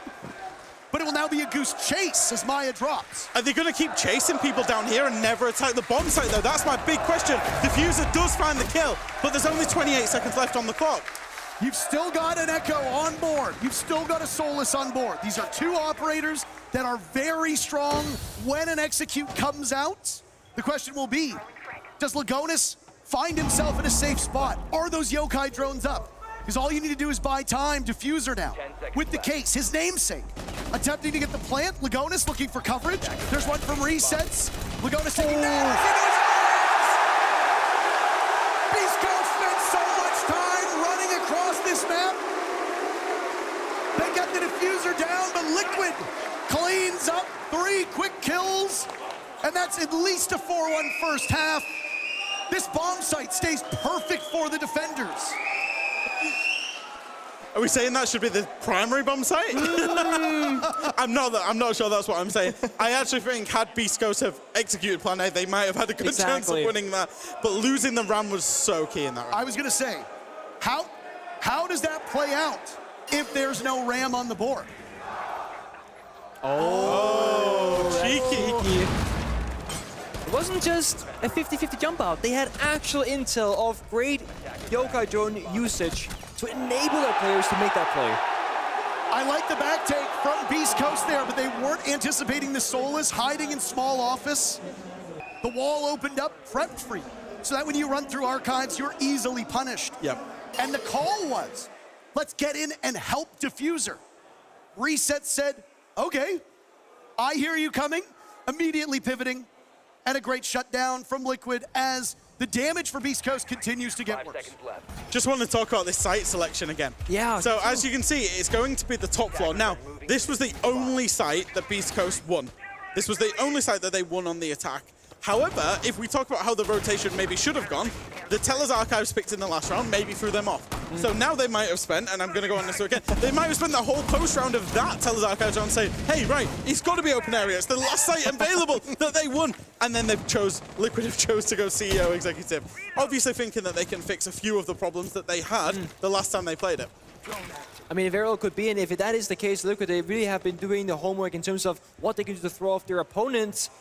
One thing we've not seen from either team so far on Skyscraper and so far on Bank, no one's really planting. The bomb side is almost irrelevant for half of these rounds, and those executes, those 5v5s, don't tend to happen. It's an early brawl somewhere, the mid round gets very messy, and then often a clutch, if anything, in the late round of those moments.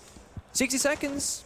beastcoast are in the building, they got the demos, and because that self-destruction leading to the bomb side, he might find some good value here. beastcoast look very uncomfortable right now attacking this map. So, your saving grace, you hope that you look a bit more comfortable when you go onto defense. One more round for Liquid, riding this side, which is usually not the favorite side, but they're doing a good job with it. Given how slow they are, I'm hoping they find value out of this Buck Deimos combo. Obviously, Buck can get in below. He can get the mirror in his hand. He can find a kill. That is the value that you're looking for. If the Deimos can now follow it up by selecting a player, trying to target that player and move him out of position for this window crossfire, then they can achieve a round where they can now win this and at least salvage something from the half. One thing Liquid did here is that they actually played Mute in this round and put down Mute Jammers in those playable positions. So we saw Diffuser go for a tracker earlier. It was denied. Yeah. So Liquid actually have had the force to say, what if they play the demos? Well, they thought about it. Mute counters that operator, and it's why Diffuser is not finding anything downstairs. I'm still starting to wonder about time, though, because where's the foothold in the map? Sure, they've got below the bomb site. They've got the windows to the bomb site, but there's no physical presence anywhere else out on top of the top floor. And you're now looking at 50 seconds, you're now looking at 45 seconds, where it's going to be a very rushed execute, which means for the defenders, even if it was a man disadvantage, it's not anymore. It was super winnable already. And that was still the same spot that Gavin was in earlier when he killed Palu. Maya dies. Nesk with one on the diffuser. A 3v3. Nice, Nitro Cell shot out of the air, hot and cold, asserting himself, walking up main stairs, thrown on by Lagonis. All the while, Spirits had picked off one. Gunner in the bomb site looking for more than a single kill in this first half. He's got the diffuser down. It's all gonna be up to Spirits to watch.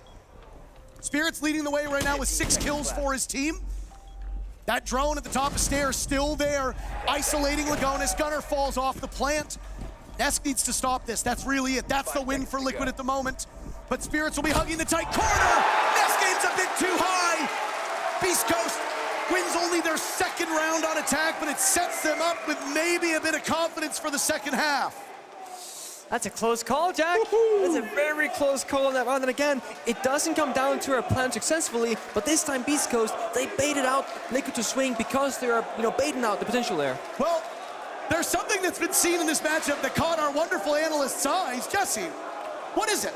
How's it going, boys? I have ventured deep into the heart of Team Liquid territory to deliver some copium for the beastcoast fans back home. Because while you said, Parker, that this is the most attacker-sided map in the tournament, and you're right on that statistically, for Team Liquid, it hasn't been. This is actually their worst attacking map that they have played all throughout Manchester. Now, admittedly, the sample size is small. They only played it once. That was against G2 in their very first game of the tournament. But they still only won a single attack of their 6 attempts. And when they won that attack, it came off the back of a great Deimos Dokkaebi roam clear. With beastcoast banning out the Dokkaebi, that's not going to be an option anymore. So, while it looks a little grim for our North American friends, while it looks like Team Liquid are running away with this map, don't be too sure just yet. This crowd, I know you're excited for the play coming through from Team Liquid, but don't get carried away.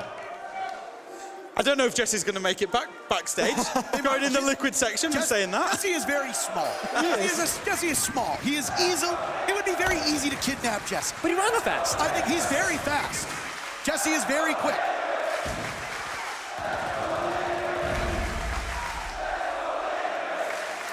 So can they do it? That's the big question. Do you know what the one key difference is between playing G2 in groups and playing beastcoast on main stage? beastcoast is here. Well, yeah. There's a few thousand people cheering Liquid on. Yeah. A little bit different. And that might be the loudest that the crowd has been for Liquid so far today. It's taken them a little while to wake up. If you watch that very first Skyscraper, though, you know there wasn't much to cheer for. Oh my, hold on. Maybe Jesse was onto something here. Liquid's attack looks limp. It looks impotent. Resets and Palu are suddenly last two alive with a whole 2 minutes on the board. What happened on that entry? They find Gunnar walking backwards, a moonwalk and a hot cold as well. Down goes Palu. It's all up to Resets. Does he have what it takes? This is a bottom floor bomb site, but Diffuser has been surrendered on the main floor. That's a boss G. No, surely not. A lot of damage done to Resets, but he will walk away still intact. Making an awful racket. Are they prone together in open area? They're holding hands. I mean, it's super sensible, right? You've got to hold on to the diffuser. As soon as you've got that, in the man advantage, sight does not matter anymore. We'd like to report, by the way, Jesse has not been kidnapped. He is safely backstage. Oh. The hopes of Liquid might have been kidnapped in that round, though. Diffuser shuts the door on a Resets clutch. Beast Coast closing the gap. But what even happened on the roam clear? They got 1 foot in the building, 3 people died, and one of the last 2 was on the bomb site. I'm not even sure where those players actually died in the round. Diffuser got the opening, 2 seconds went by, 2 other players died. I'm not sure if it was Beast Coast aggressing into a spawn peak or Liquid getting in very quickly. I think Liquid are trying to go fast on their attacks. We saw this on Skyscraper. You know, look at these engagements, look at the time of these engagements. It's kind of a 3-2-1 from Liquid to try and basically just appear in the middle of the roam and really try and force them out. And it didn't work. I think Beast Coast were fully ready for it. And Liquid should have known they were ready for it because they were ready for it on Skyscraper. Yeah. But I mean, the big strength from Beast Coast, or not Beast Coast, sorry, the big strength from Liquid so far, I would say, is you unleash Maya, you unleash Ness, just let them get in the building and do their thing, and yet they win most of their 1 versus 1 gunfights.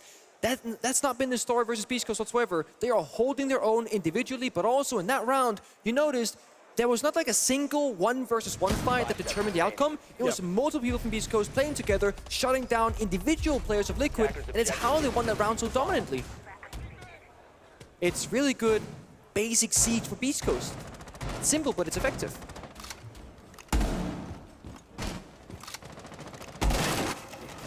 Setup still ongoing now as it's an open area defense for Beast Coast. And I'm liking the lineups. I'm loving the lineups from Beast Coast. If you look at this, what the Liquid have to work through with regards to utility.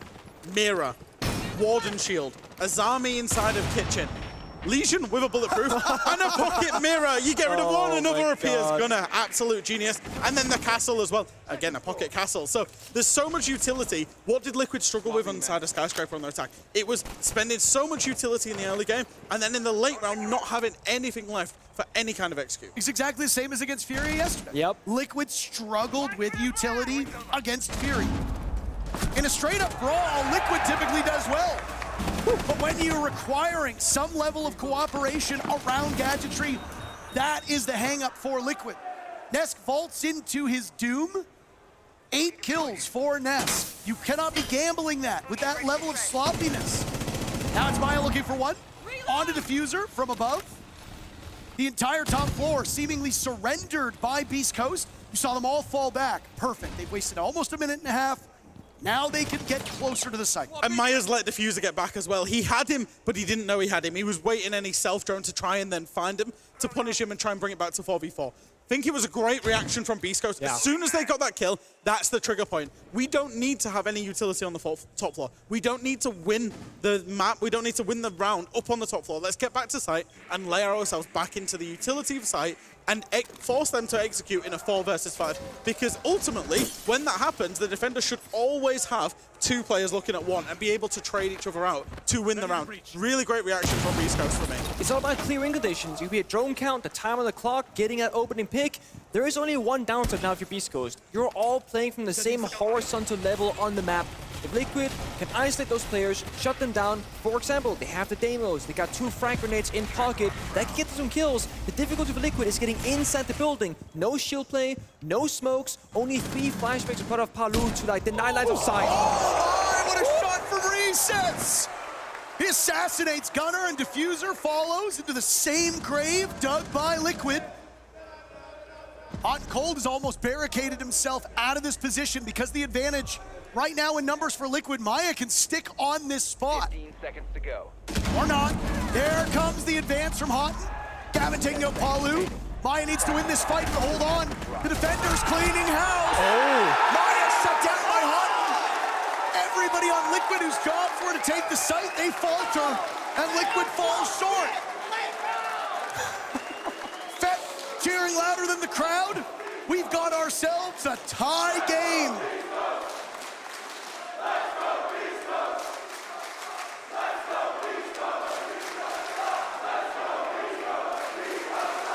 Liquid, timeout. Oh, and again, I think Beast Coast, their excellence comes in the simple form. Hot and cold, not just going for the wide swing on the server staircase, realizing I just need to keep Maya swinging back and forth. The roar of the mullets, huh? Fight, fight, fight, fight, fight. Don't actually fight. Don't actually do it. For legal purposes. It's not worth it. Not worth it.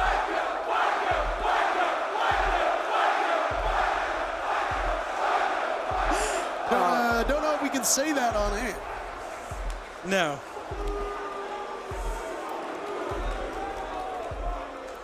But again, it's so simple from Beast Coast. It's again what you wouldn't expect this from a new team, but I think, I mean, his shot first of all. Oh, there it is. You wouldn't expect it, but I think if you bring all these 5 different players together and you take the experience of the different backgrounds, Parabellum for someone like Spirits, you know, Darkseer for Gavin, you combine a bit of the good from all those individual teams and focus on the principles, you can make some magic, and I think this right here from Beast Coast is a magic run. And it's not just taking them, right? So, some of these players were dropped by their teams. Think of Gunnar, maybe unfairly dropped by Sonic. Think of Gaveni, dropped before 6th Invitational to make way for Bolo. Hot and Cold played 6th Invitational. Was he the problem for SSG? Maybe, maybe not. But all of these players have got a chip on their shoulder to prove a point, to get back to the top on this brand new roster. So they've got that added little bit of spice, that added little bit of motivation. I love it. I love it for them, to be honest, because someone like Gunnar, you know, he was very young when he came to the scene. He was like 18 years of age, and he got a lot of flag on social media. What are you doing? Why are you doing this stupid peak? Why don't you play better, etc. And the players will always be their own biggest critic because they know when they mess up. But they have thousands of people telling them that they're messing up, they're not good enough, etc. They get dropped from their rosters, and now they feel that all those haters are validated in their opinions. Then you make a return and a massive statement. Oh, hold on, boys. We're off to the races. Lagonis will smite Gavin, and Liquid seemingly finding some answers to this defense. Hot and Cold now in a 1v3. Flash go out. Hot cannot see. Lagonis has Diffuser down at this point. 3 players from Liquid still upright. All searching for the final player of Beast Coast. This has been the map for Liquid, but they surrendered it briefly to Beast Coast. The lead is Liquid's once more. Out of nowhere. That was one hell of a reaction, and I think it was a great play. It's something that we've come to know is these little pocket plays from Liquid certainly work for them. Yep. It's about, I suppose, great round, of course. Can they get over the line doing this? Maybe not. So sure, they've got themselves back in front, and yes, let's celebrate that, but let's contextualize it as well. They've had 2 very poor rounds before that. So for me, it's very, very important this next round. How do they react? Now they're back in front. Now they've won a round from absolutely nowhere. 3-2-1 with 40 seconds gone. They've tried it a couple of times. This is the first time it's worked. Yeah, normally when you have like great fundamentals and like you can win a round the normal way, those small spicy rounds really change things up. That's amazing. But when you're going to these strats because the basics are failing, then you know you're desperate. People love Gunnar, or they hate him. Yeah, there is no in between. between. But I mean, I also think that, you know, Gunnar is happy taking on this role of, am I him? And sometimes he is, he pops off, he has, you know, I mean, he finished the round 1 versus 1 on Skyscraper to get us to the second map. But now Gunnar has gone 3-7 so far. Liquid, they have kind of figured out, okay, what does Gunnar typically do in a round?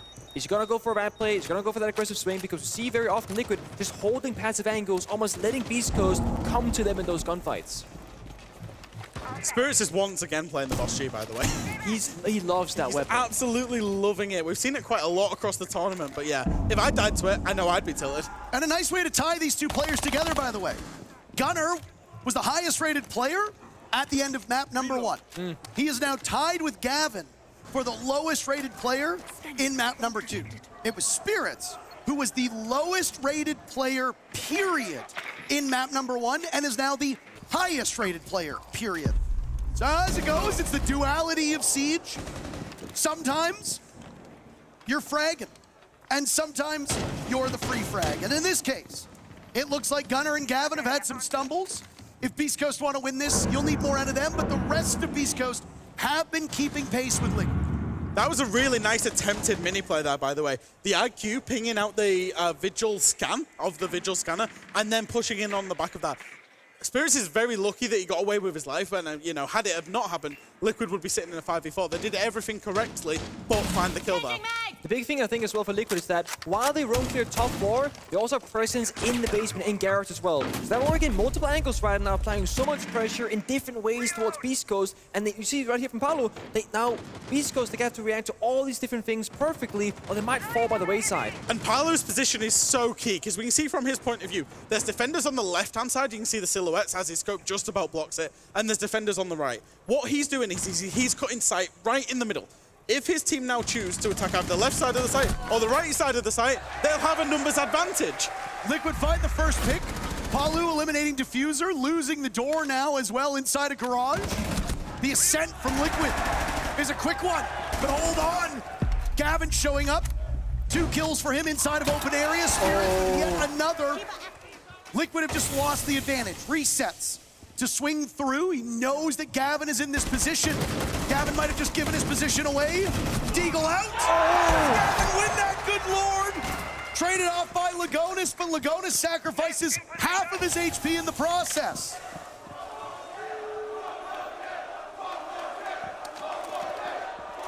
They're chanting one more kill. And that's exactly the stakes for Houghton and Spirits. 15 seconds. Quiet emerging as all the pressure's on Lagonis. Houghton playing keep away for now. They know exactly where he is. All you need to do is shut down this plant, and the 2 players from Beast Coast will coalesce around this. Lagonis has marks. He's running out of time. And an anticlimactic end to the round. But Beast Coast doesn't need excitement. They've tied the game yet again. Is that Liquid trying to do too many things at once, perhaps? Because, yes, they have garage control, they got the opening pick, they failed to clear open area, and you can argue they could try and work those lobby elevator hatches, drop down, attack the bomb side, go for a server take, again, just attack the bomb side, but they're doing both. You're attacking the side a little bit, trying to roam clear. They didn't necessarily have enough manpower for the same plan to come out victorious. It's about reactions for me. It's about reactions. As soon as Palu finds that position, Palu finds that first kill, sight is the gap. Yeah. Because there was a roam. So Liquid just needed to find a way into sight. I liked that you talked about the lobby side, because I think they actually went for the server side, but they couldn't because there were so many players inside of open area, kitchen. Yeah. As we saw, Gavi got a triple kill from this one position inside of kitchen. If Liquid had reacted and just sent it to site, probably down a lobby or an elevator hatch, or even the main stairs, whichever way they could have found, they would have been in the site planting just through sheer numbers advantage. But they didn't react well enough on Palu getting that opening kill. And that's why we talk about that opening kill conversion. If you can get the opening kill every single round, but you don't win the round, you're not doing enough with that. So you want to convert that, big lead in the beginning into a round victory, a success somewhere. Liquid, they're good at finding the first pick. They're not necessarily good at doing the right thing with it, by keeping the numbers up, by making the right play, or making the right read in the round. And as Jesse said, they're not great in attack typically on bank. And look at the right side of your screen, gents. A Lion and Amaru. Probably holding a shotgun for Palu. Nesk will take up entry inside garage very quickly. Palu is not too far removed, but guess what he's going to do? Slingshot his way up through the hatch. It's a classic face. It's been opened up. Gunnar frozen in place by the Lion scan. Lagonis miles away, but still a factor, using his gadget and enabling a first kill. It's very important that Paolo actually peels off now, because when you get that kill with Amaro, they're going to know what the plan is on the defensive side. You cannot go for the plan A, the Amaro rush on the bomb side. You go to plan B now, but again, you have the opening pick. Yeah, that's the big thing. They've got the advantage. They can go to plan P, they can now convert it and play out the numbers. it's very different to the opening kill in the last round because of how early it happened. It allows them to pivot, it allows them to then use that time and then come up with a secondary plan, but execute that perfectly, knowing that they're going into it with a 5 versus 4. I think the big thing for Beast Coast, they actually stuck to the top 4 portion. They're still playing in stock behind the top of the shield. They're playing in meeting CEO. So they didn't overcommit thinking, okay, they're going to rush the bomb site, get downstairs. No, they have top floor control and they have side control. And Liquid on this plan B still got a roam clear. Spirits will need to back up Diffuser, but there's Gavin.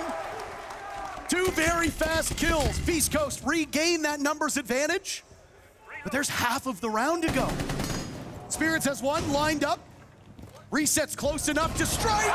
Spirits literally turns him into the perspective of another player, and Nest will allow Spirits to get away. The great escape, as there's a hatch drop. Inching his way up. Drone goes out. Diffuse. Oh! Holy smokes! Nest is sent into another dimension. It's all on the shoulders of Palu. And of course, the rookie is the one who acts like the vet. Beast Coast, 1 round away from the grand finals. Imagine you take down Furia. You create a massive upset. You overcome, and I think you touched upon this beginning, Jack, you overcome the biggest opponent so early in top 8, in quarterfinals. Yeah. You're thinking Beast Coast, that's gonna be an easy one, but they are somehow the more difficult obstacle for you to overcome, and you might go out in semis instead. Gavin made a huge play here. He was being Yin Candelaed, as you see as one. He's made a big double kill and then got himself back down to side. That was the winning moment. Of course, the Fusers then started flexing as well. But yeah, wow, 6-5 Beast Coast. They're on the brink of a major grand final for a team of discarded players, for a team that people didn't even think would make the major from North America. I think it's time that I apologize, because when they made it as first seed in North America, I said, that's a bit of a fluke, right? Other NA teams underperformed. I thought NA as a region wasn't all that great, and while I still stand by the region standpoint, I will say I underestimated Beast Coast's ability to play at the highest level of Siege, because this is not FaZe playing poorly and Beast Coast luckily winning. I don't think it's Liquid playing terribly and therefore Beast Coast getting lucky winning again. I think Beast Coast are playing phenomenal, high level of Rainbow Six Siege, both strategically, adaptively, and individually, and it's why they're finding victories in the quarters and 1 round away here in the semis. It really is a perfect storm. Beast Coast, referred to as the island of misfit toys. You pick a bunch of players who arguably were never even the best players on those teams. You get them all together, and the meta just immediately suits your team. The strongest shields have ever been, and of course, it's a team that feels at home playing. Players that thrive in slow and calculated gunplay. And what did the scope changes do? The ADS changes. It slowed the game down. This is the Beast Coast meta. It was like it was built in a lab for it, and they are thriving.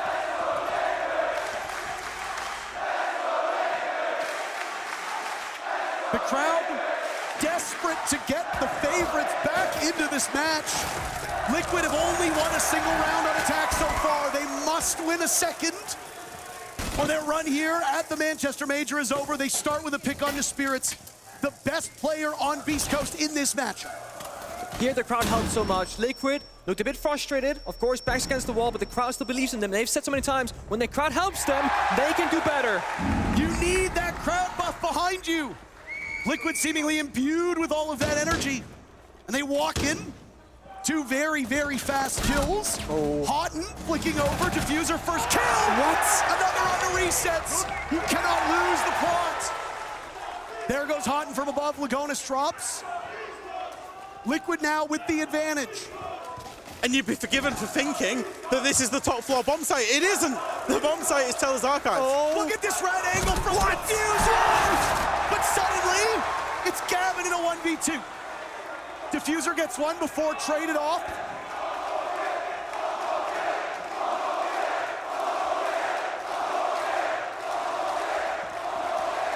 Lagonis holding on to the case. One more use of Grim's gadget. 3 flashbangs for Palu as well. But if there was ever an operator to have in a post plant, Or if the plant's to go down, it's the Solus.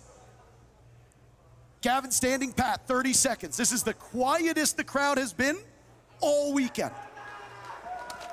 And you can feel the tension in the air. Liquid with their impressive performance yesterday.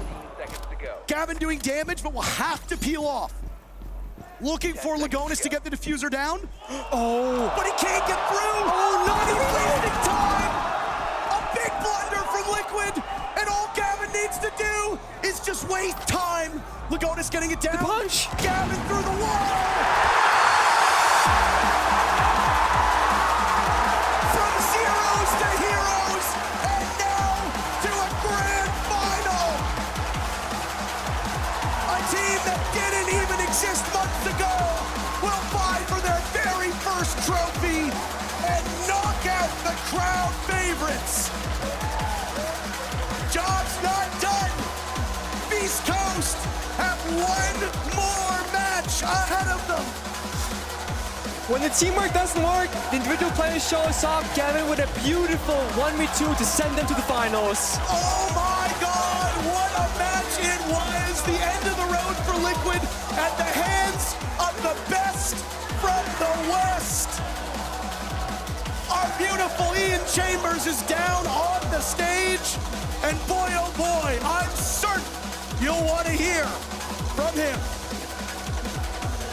Parker, thank you.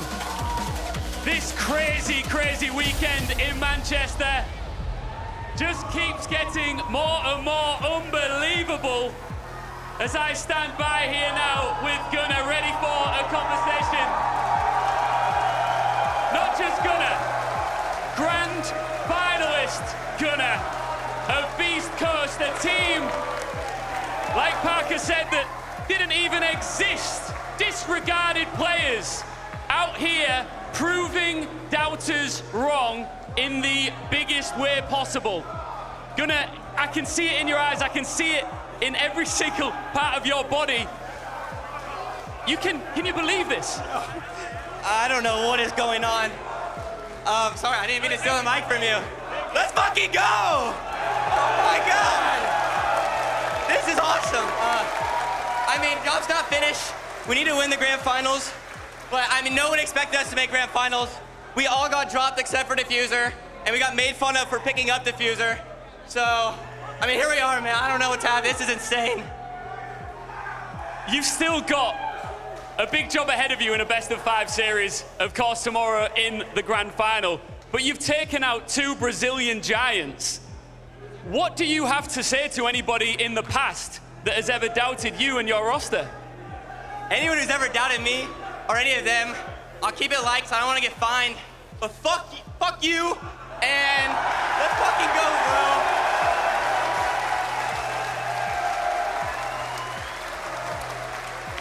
Oh, I love it. I love it, Gunnar. BDS or Dark Zero, who do you want? I don't care. I do not care. We'll beat both. Beat both, probably at the same time. That's how much belief this team has. Gunnar, congratulations. You have 100% won this amazing crowd over here in Manchester. One more time for Beast Coast.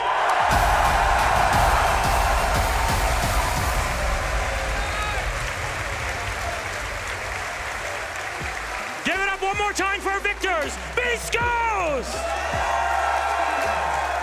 We're here for a big game, and we got one. And to join us on the desk is Fettuccine Fett himself, the best dressed man in the arena, coming from all of us here. Congratulations on the win. How's it feel like to be in the grand final, buddy? That was crazy. I'm out of breath. Like the way I almost fainted over there. Like I popped up, I was like, yeah, yeah. And then I started like tripping over myself. It was crazy.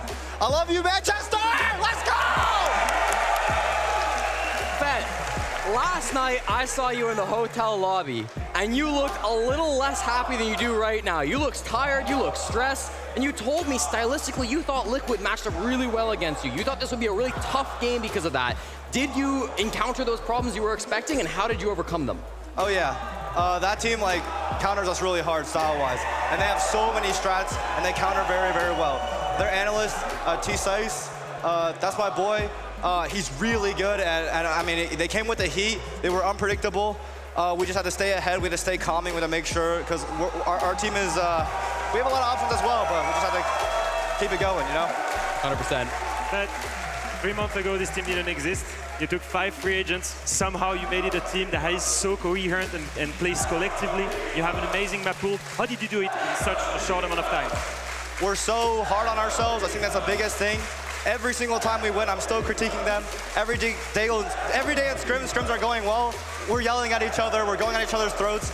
And in the end, we're having fun, and because of that, we allow everyone to flourish, right? The biggest thing I want everyone to take away from this is on any team, if you scapegoat a player, you are playing at 4v5, yeah? So you won't lose. We play at 5v5 because we all believe in each other. And if anything, you're a big believer in your own team. We see the reactions at the end. We can replay that kind of for you just to give you an idea, because it's different when you get to see how things work out. So let's put it on the screen for Fett to see. All right, look at this jumping. Look at this. You know, I almost passed out. I don't know. What's going through your head through this here? I don't know. That was crazy. That was the craziest round ever. It's jumping for joy. At some point, you're thinking, oh, this is over. We're going to go to overtime. And then suddenly out of nowhere.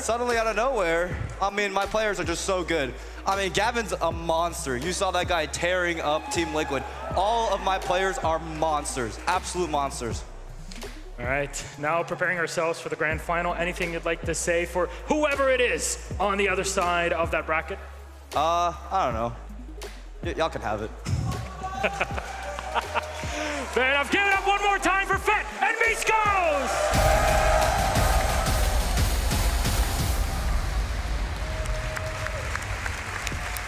And there you go with this victory. Thank you again, Fett. Always a pleasure to have on a team that is so passionate. And we're going to break things down for ourselves here on the desk. Welcome back. Hi, Milos, Jesse, Alfama. You know how it goes. Let's talk about this. Jesse, and he's in the final. Good God. Yes, they are, Milos. North America has made it there, and after 2 years of not winning a single tournament, it seems like they've got their best chance. But, I mean, Beast Coast in this game, what a performance on Bank. Yes, Team Liquid came through with some great ideas, especially on the defense. Every single round, it felt like Liquid had a game plan going into it. They knew what they wanted to execute. They had players in great positions. You see Paulo here. They always had a good plan, and they very often got the opening kill.